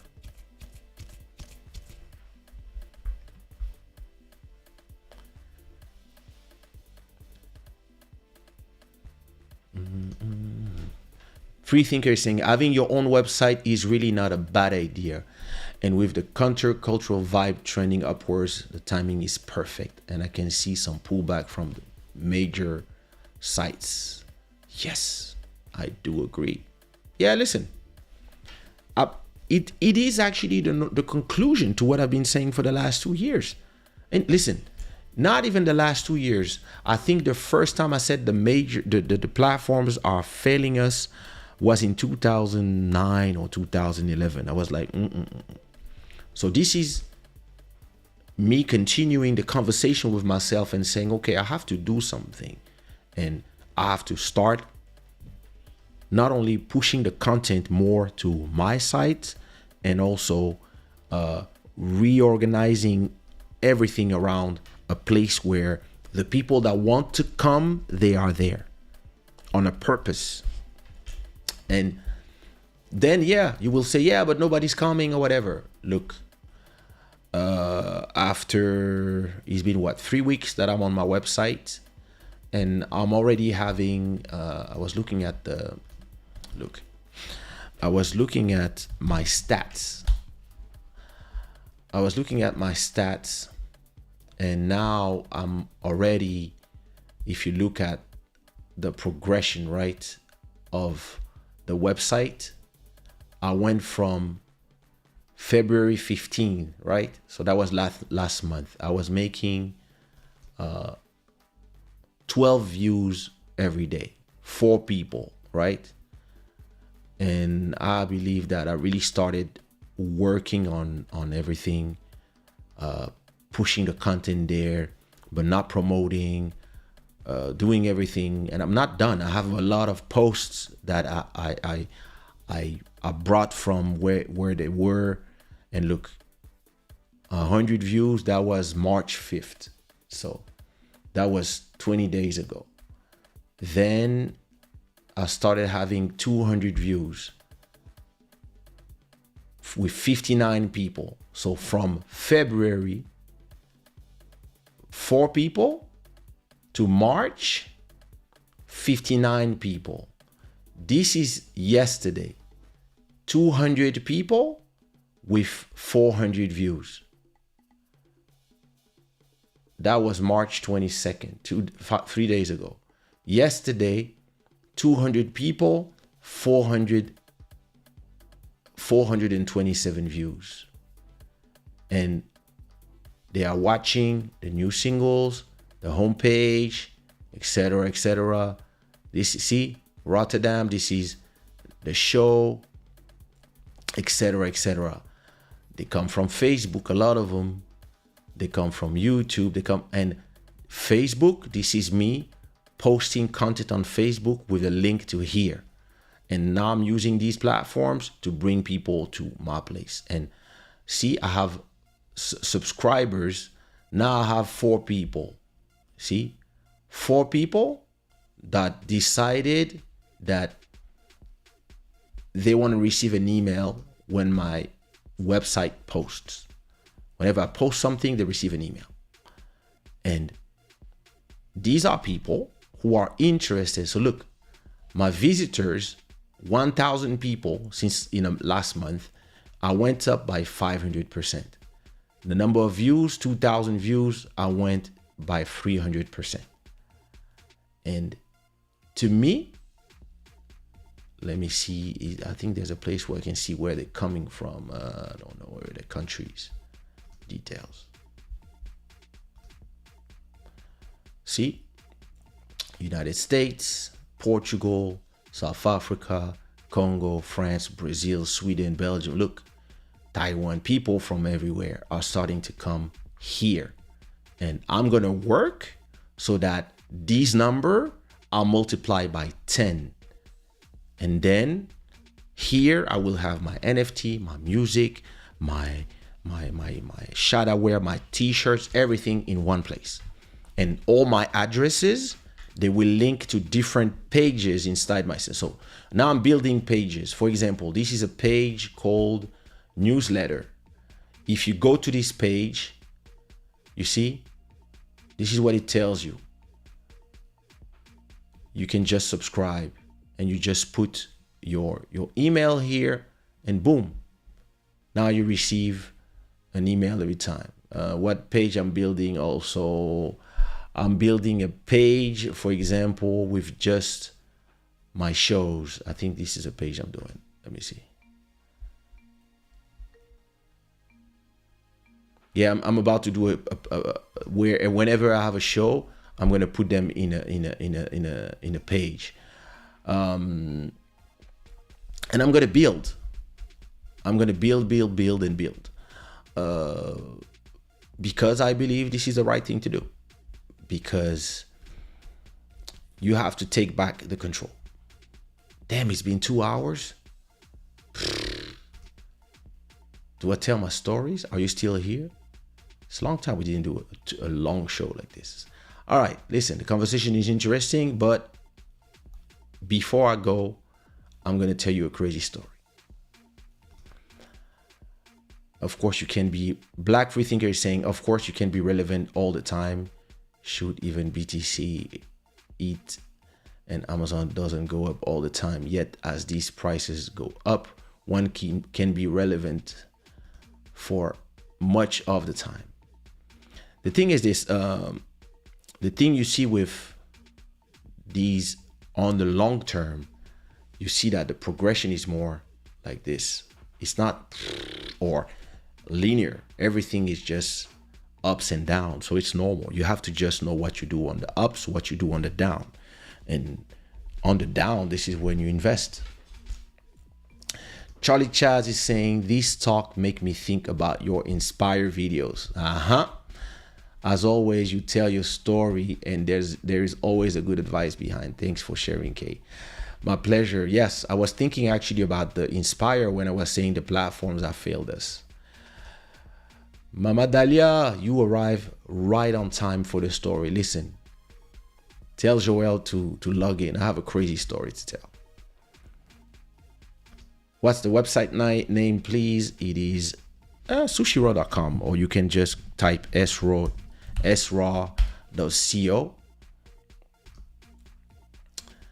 There you go. And then it will take you to, or you can type sushiraw.com. And that's even when you will type Kaysha.com, soon it will take you to that website. That's what I've been doing.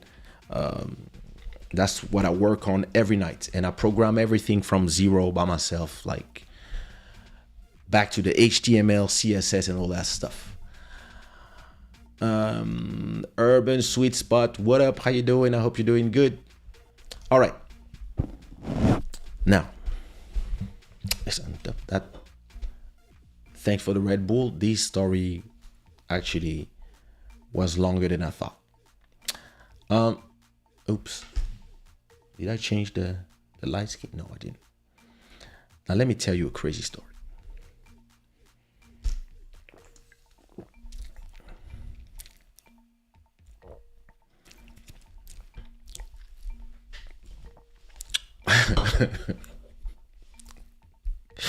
Yo, listen.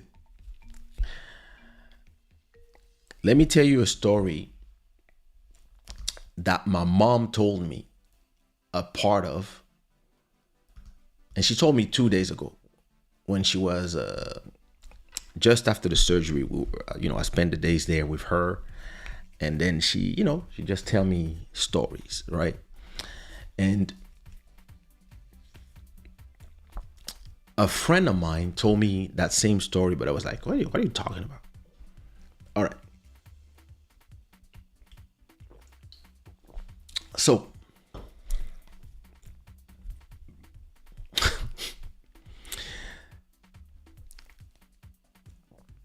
I'm going to tell you a story about when Mobutu tried to kill my grandpa. Yeah.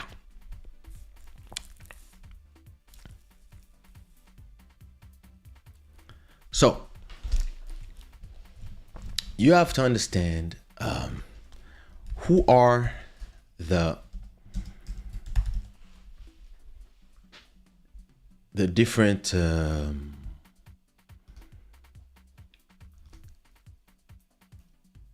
so this was my grandpa, right? But it's more complicated than that. He was the first governor of the Bank of Congo. And he was not my mom's father, but he adopted her. My mom's father was a Portuguese, he was mixed Portuguese, yeah. But back before the independence of Zaire, there was this group of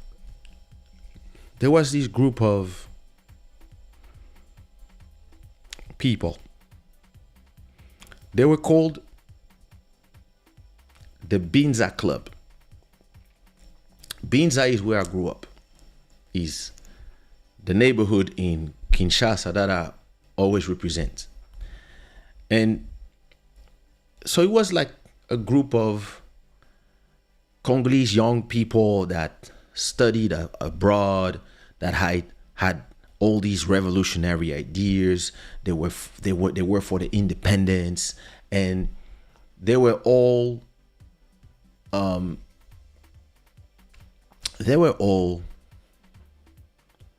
friends, young. They had their thing going on, money, etc. So the protagonists of this story are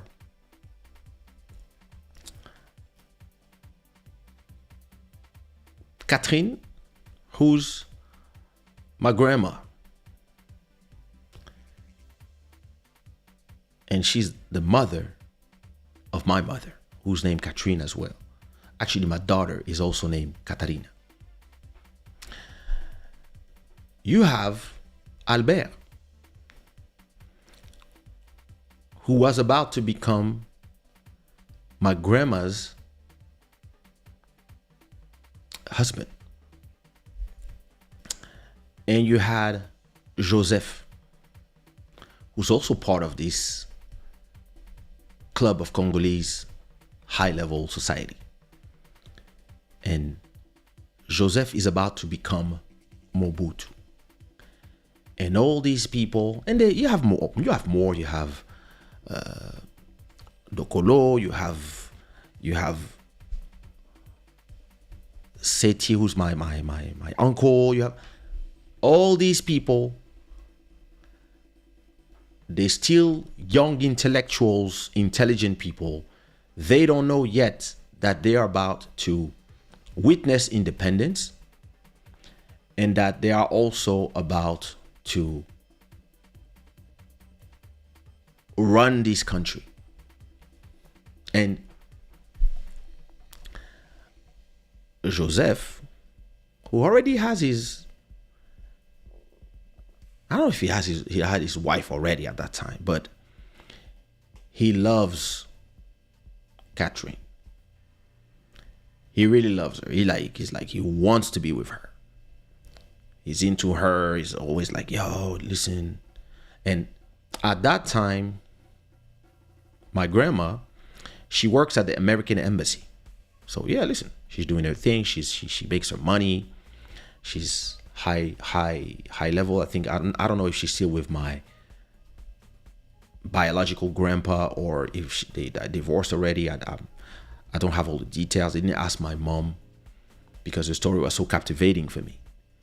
But at that point, she is rich, and Joseph is also, army guy, etc. And Albert is also a banker, and all these people are a club. People know them as Le Club de Mbinza. And they're all friends, they're all intellectual, they all think about the future of the country, what they're gonna do. And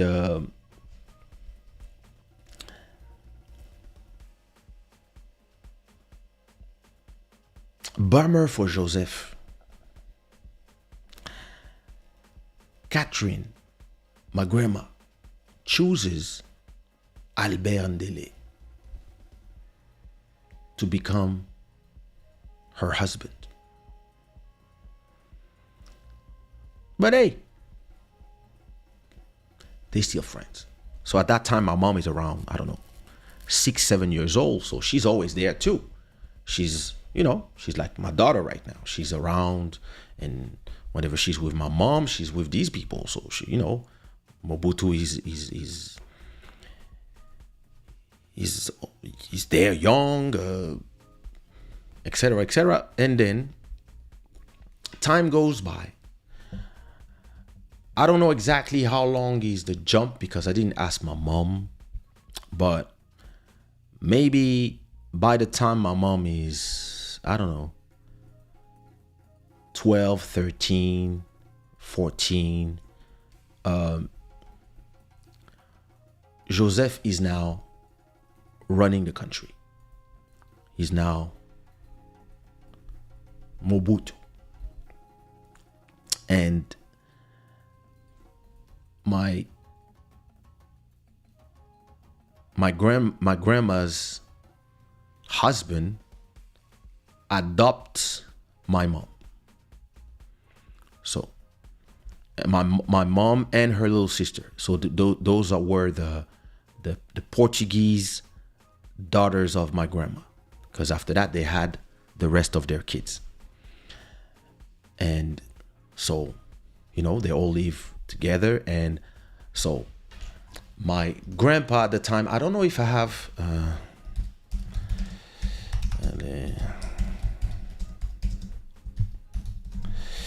I know I found this one day, but on the Congolese money, I don't know if I can find a banknote. But anyway, on a banknote from Zaire at the point, the signature that you had on the banknote on Zaire's was my grandfather's signature, because he was that guy, right? So that's him. So he was at the central bank, let's say, yeah. This was between 61 and 70. He was the governor of the central, that's my grandpa. He was the governor of the central bank in Congo, right? So he was very, very, very rich.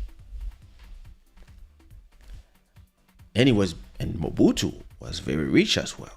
Was married to now, but he still wanted Catherine. But she was with his boy. Well, he was trying. And my grandma was always like, yo, stop with your bullshit. Then, as time goes by, my mother now lives so she's like 15, and she now lives in Paris in a huge apartment. And yeah, listen, my grandpa is, taking her to the best schools. She's living the life of a rich, at that time, of rich African kids from governing people. And that's when people are starting to tell Mobutu that Ndele, my grandpa, is richer than you. And he's richer than you. And he has enough money to overthrow you. So now people are starting to feel away. And you know how it was. You know how it is when there's people starting to have too much money, too much power. They start, and these people know each other forever. But that's the first time my grandpa gets arrested by his old friend. Or they invent something. De Gaulle dies. That's exactly what happened. De Gaulle dies. French liberator. The great De Gaulle dies. And they pretend that my grandpa didn't want to go, so he didn't want to go to represent the country. That's why they arrest him. And the goal is to arrest him and eliminate him or something. So my grandma goes to her old friend Joseph, and she's like, "The fuck you doing? Can you leave my husband alone?" And at that point, Joseph is like, "You, I still want you." And my grandma is like, "Cut the bullshit and let him go." Like, what are you doing? Power is getting to your head. And at that point, they let him go. They let him go. So my mother told me at that point she's 15 or something. Now, time continues to go by, and my grandpa is getting richer and richer. And so we in the 70s probably. And yeah, we in the 70s. End of the 60s or early 70s. This is when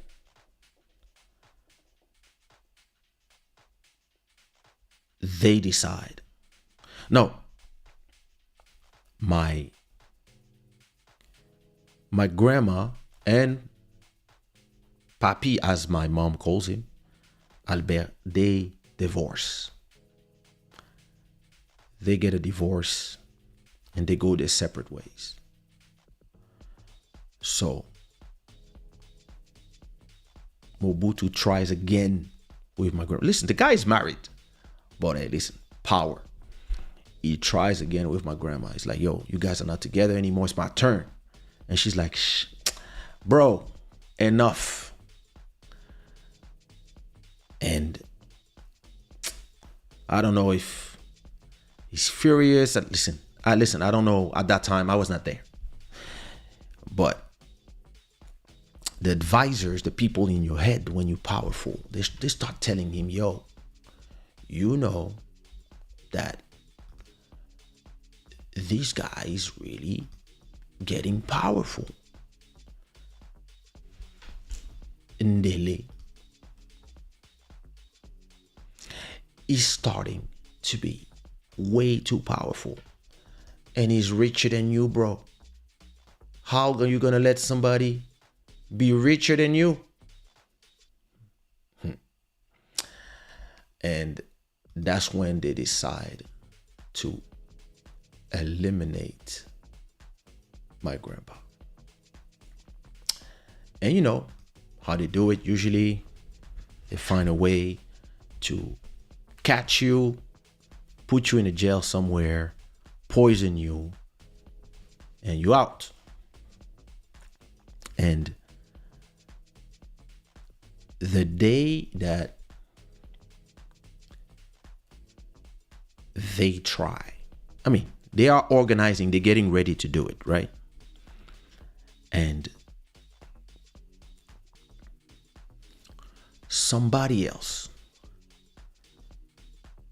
who was supposed to be, he was one of the first doctors from Congo, Mr. Kabamba, decides that, he hears the rumors that this guy is about to be eliminated, but that's his friend too, because they're all from the circle. So imagine we're all friends in our 20s. Now we are our 45s, 40s, and we all rich. But one of us became a king, and he doesn't want nobody to be richer than him or whatever. Or maybe the people around him are telling him, yo, this guy might be dangerous. We have to eliminate him. So this other guy who's about to become the Secretary of State of Health, but for now he's just the most famous doctor in Congo. He's like, he goes to my grandpa and he tells my grandpa, bro, listen to me clearly. I have here a paper that says that you are very sick. And my grandpa is like, but I'm not. Bro, you are very sick. And we need to take you in a private plane out of the country today. Right now, tonight, you go into Belgium to go at the hospital, eat some serious stuff, whatever. I'm the doctor. I'm signing everything. You have to leave now.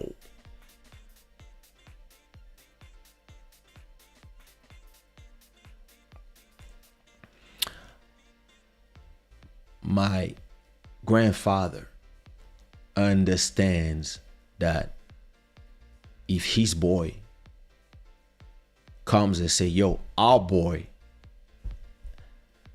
he's not saying our boy is about to eliminate you, but they're coming for you. So my bro, you are sick, okay? You have a very, very bad illness, and we are taking you out of the country to go to Belgium right now. And once you get there, you're going to be protected.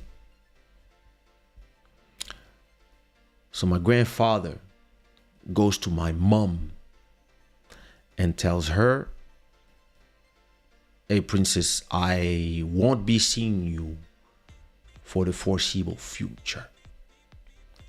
But don't worry, it's all right. And disappears. Private jet, out to Belgium. Far from, and so. And that's how my grandfather got saved from assassination. Now,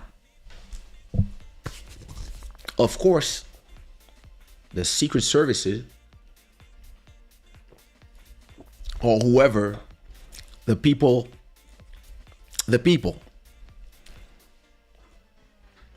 they understand that somebody helped him get away from our clutch. And that's how the guy who helped him go away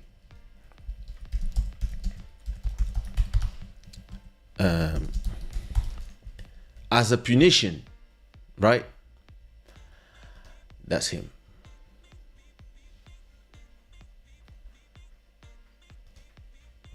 Is it him? Wait. No, that's not him. Wait.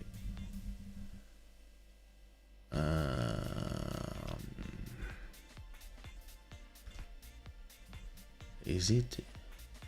No, that's not him.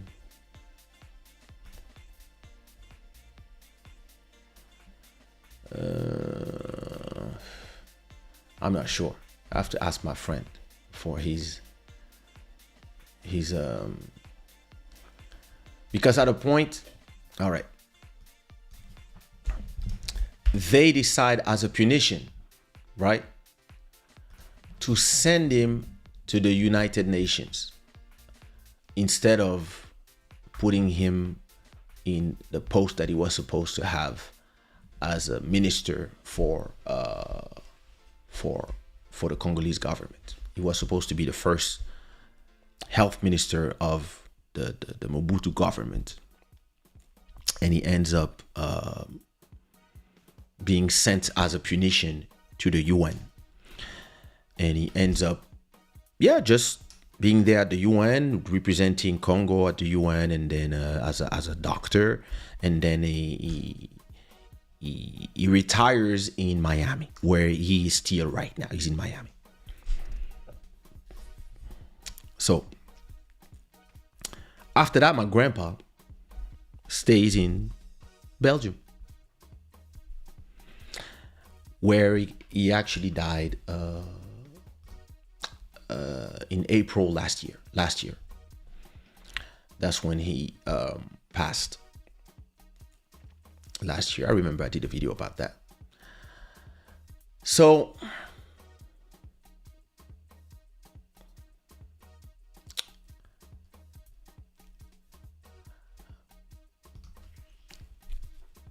after that,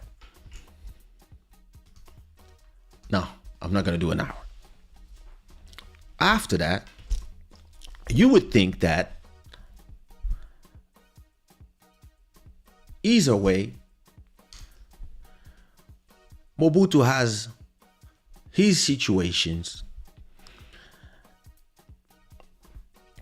My grandma is now divorced and alone. And she's, taking care of my mom and stuff. My mom is around 16, 17 or 18. I'm not sure. And normally the story is over. He's not here. He's all right, cool.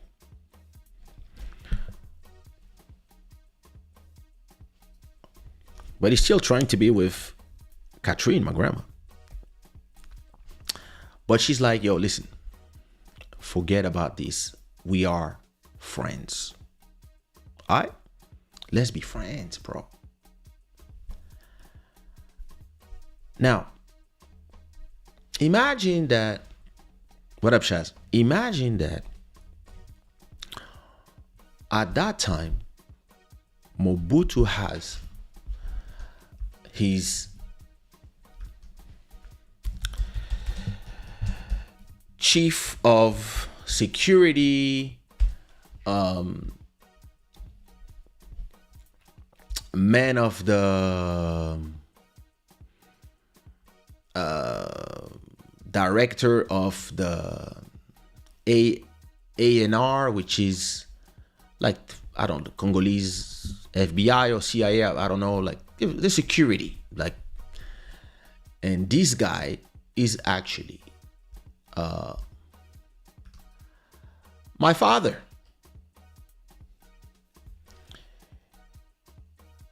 Here he is. Wait a minute. Here he is with Thomas Sankara. That's my dad. So at that point, he's the one preventing murders of Mobutu and etc. That's his boy. He's the security guy. That's him today. That's dad. Love you, dad. So now my dad meets my mom when he's probably 27 and she's 17 or 18, and he's like, yo, that's the most beautiful girl I've ever seen. Here they are at that time. And at that time, my dad is very, very, very rich and powerful. And he falls in love with my mom. And he's like, I want to meet your mom. I want to meet your mom because I want to marry you. And I want to have kids. One of them, we can name him Edward. So my mom, at 18 or 17, I don't know, 18, she goes to her mom and she says, yo, I'm in love with this guy. And I want to introduce you to him. And my grandma says, oh, hell no. He works for the guy who tried to kill your adoptive dad. And of course, my grandpa says, oh, fuck no. He works for the guy who tried to kill me. How you gonna fall in love with this guy? This is Game of Thrones. How you wanna be with a guy? Listen, my grandma says that this guy who, wait, let me find the photo of my dad and me. Where's this photo? It's actually one of my favorite photos. Where is this photo?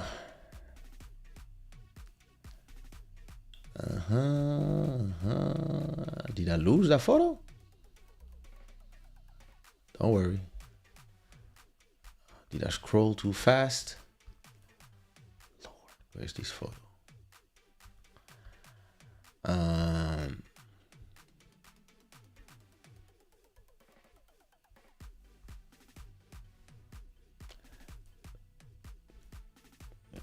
Because this is the crazy part of the story, right? There it is. My grandma tells my mom that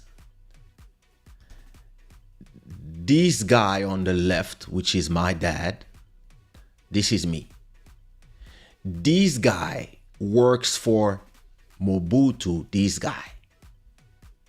And this guy is a spy that has been sent to make you fall in love so he can make sure that he control the daughter of the person that he just tried to murder a few years ago. So no, you cannot be with him because we are enemies of the state. And you cannot get married with this guy. This is a trick. Don't fall for it. And you know what my mom did? She said, fuck y'all, I'm getting married.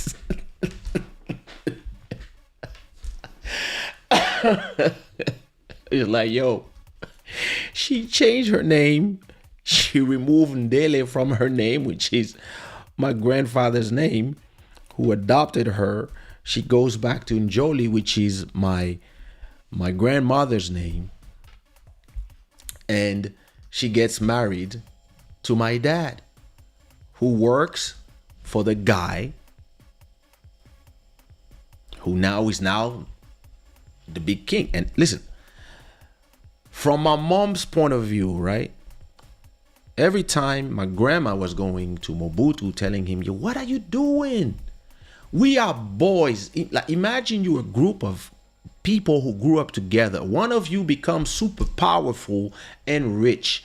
The other one becomes super powerful and rich too. But the one is like, yo, listen, it's the same thing in music. I remember when Nichols was obsessed with being the number one.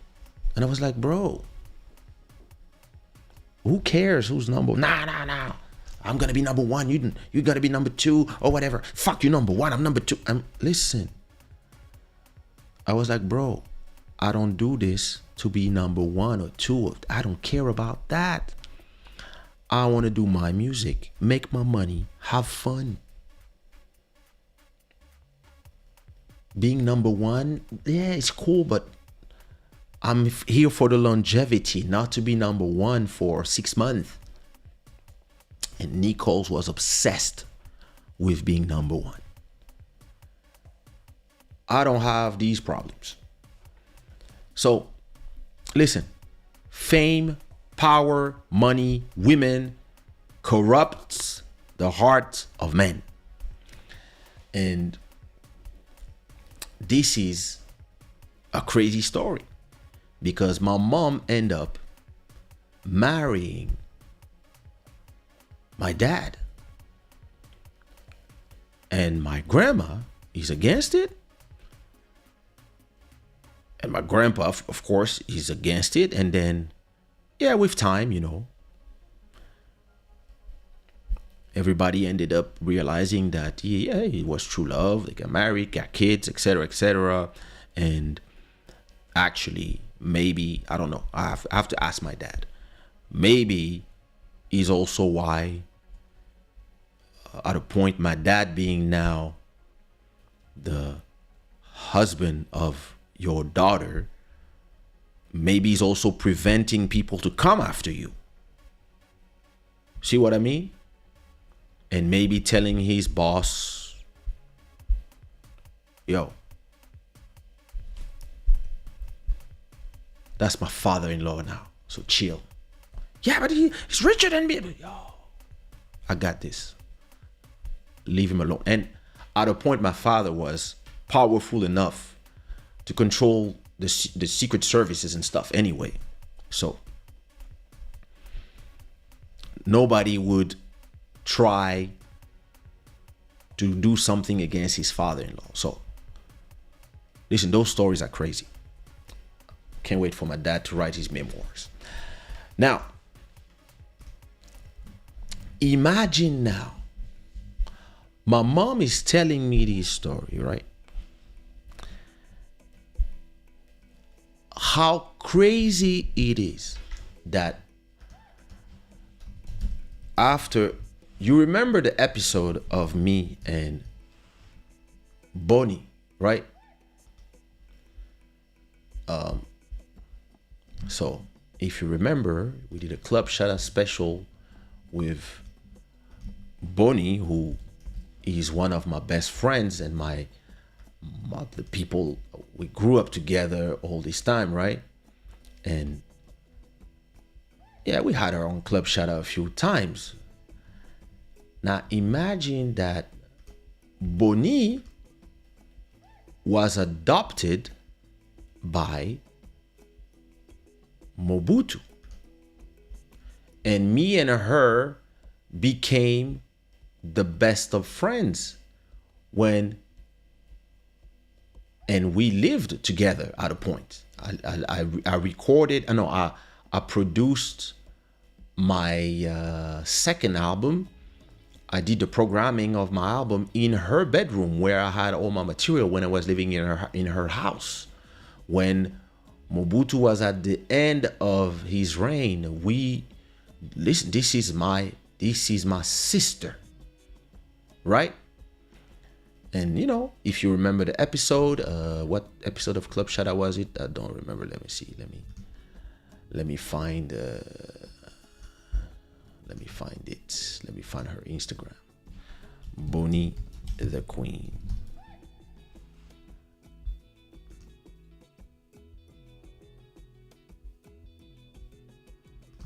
That's not her. Is it her birthday already? What is her? Queen Bonnie? I don't find her Instagram. Anyway, imagine that. So let me find Club Shada. So Club Shada Sing Bonnie. For those who didn't see that episode, this is the episode where we talk about, so this is her. And this is the episode where we talk about, her growing up and being adopted by Mobutu and all the stuff. And that's an amazing episode. You should watch it. It's Club Shada number 278. Now, how is it crazy? How crazy it is that me and her become best friends, homies, when her adoptive father tried to murder my adoptive grandfather.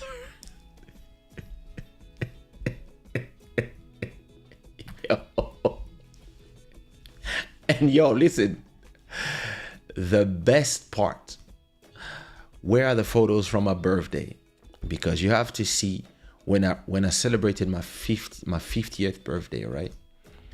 There was a guy who was there, right? So let me find 22nd of January. Okay. So let me go through my photos from my birthday and imagine that. Where is he? All right. You have to look at this photo. Now, let me explain to you the backstory. About 15 years ago, or maybe more, I get invited to do a show in Miami Florida, and I get presented with the keys of the city, and I get like, honored in Miami. I do a show at the Marlin Hotel in South Beach, and the girl who organized the show,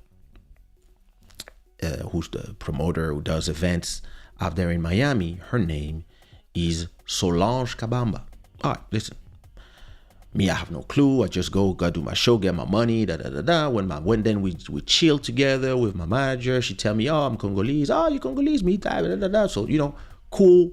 And then she introduced me to her little brother. Her little brother, who is named. Her little brother, who is named Jack, and we call him J Money. J Money introduced me to Bodhisattva. Bodhisattva is now. Hey, what happened? Photos. Bodhisattva is introduced to me by J Money. J Money becomes one of my best friends. Bodhisattva too. And J Money is the son of the person who saved my grandfather. He's the son of the one who went to exile in Miami for saving my grandpa. And now, me, the daughter of the guy who tried to murder my grandpa, and the son of the one who saved him, we are all friends. And we are best friends. Life is like a Zairian Game of Thrones. This is crazy. This is crazy. Can you imagine? Yo, listen.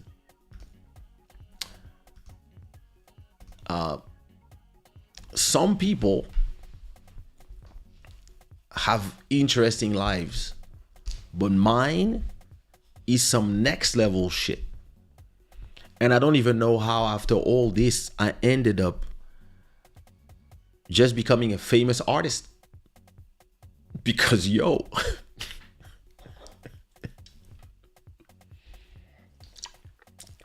I'm fucking Jon Snow.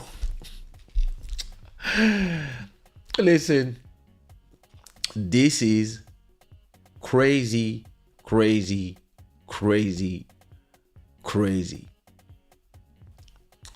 But yeah, it is what it is. And you were right. It was a 1 hour story. No, maybe not. So yeah, listen, if you enjoyed that story, Chaz, what it do? Much love, brother. We have to catch up. Yeah, listen.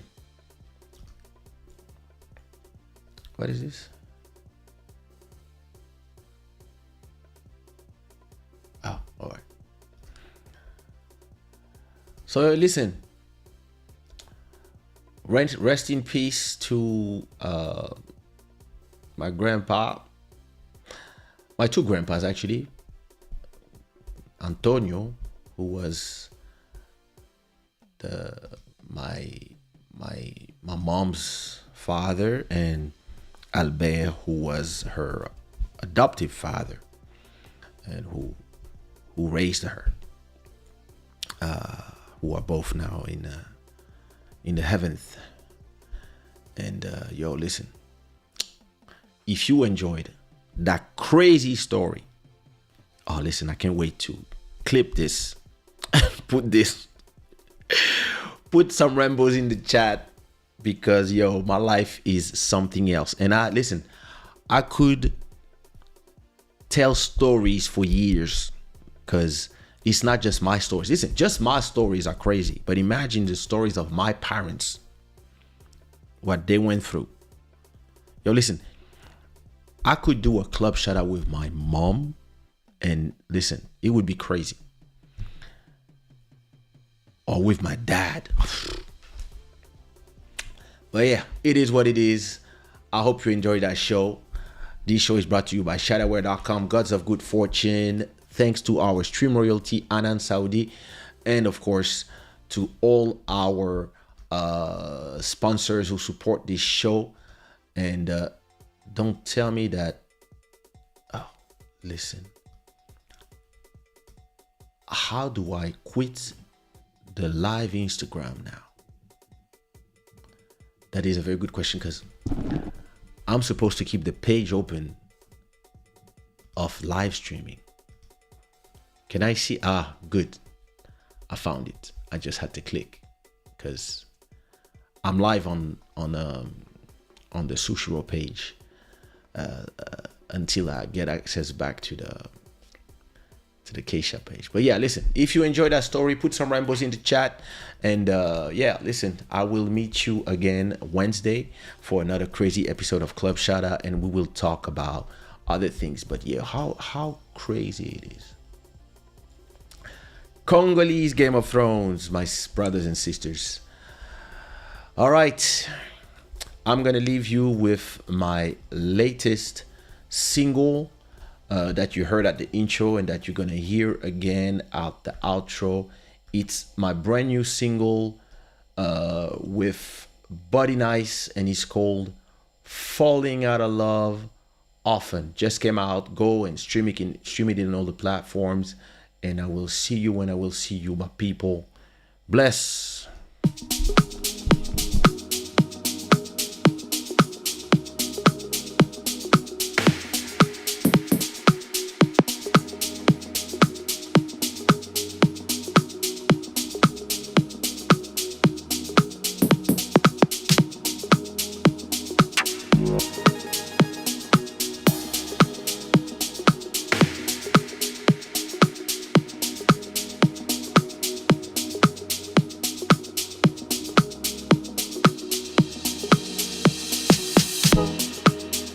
I've been falling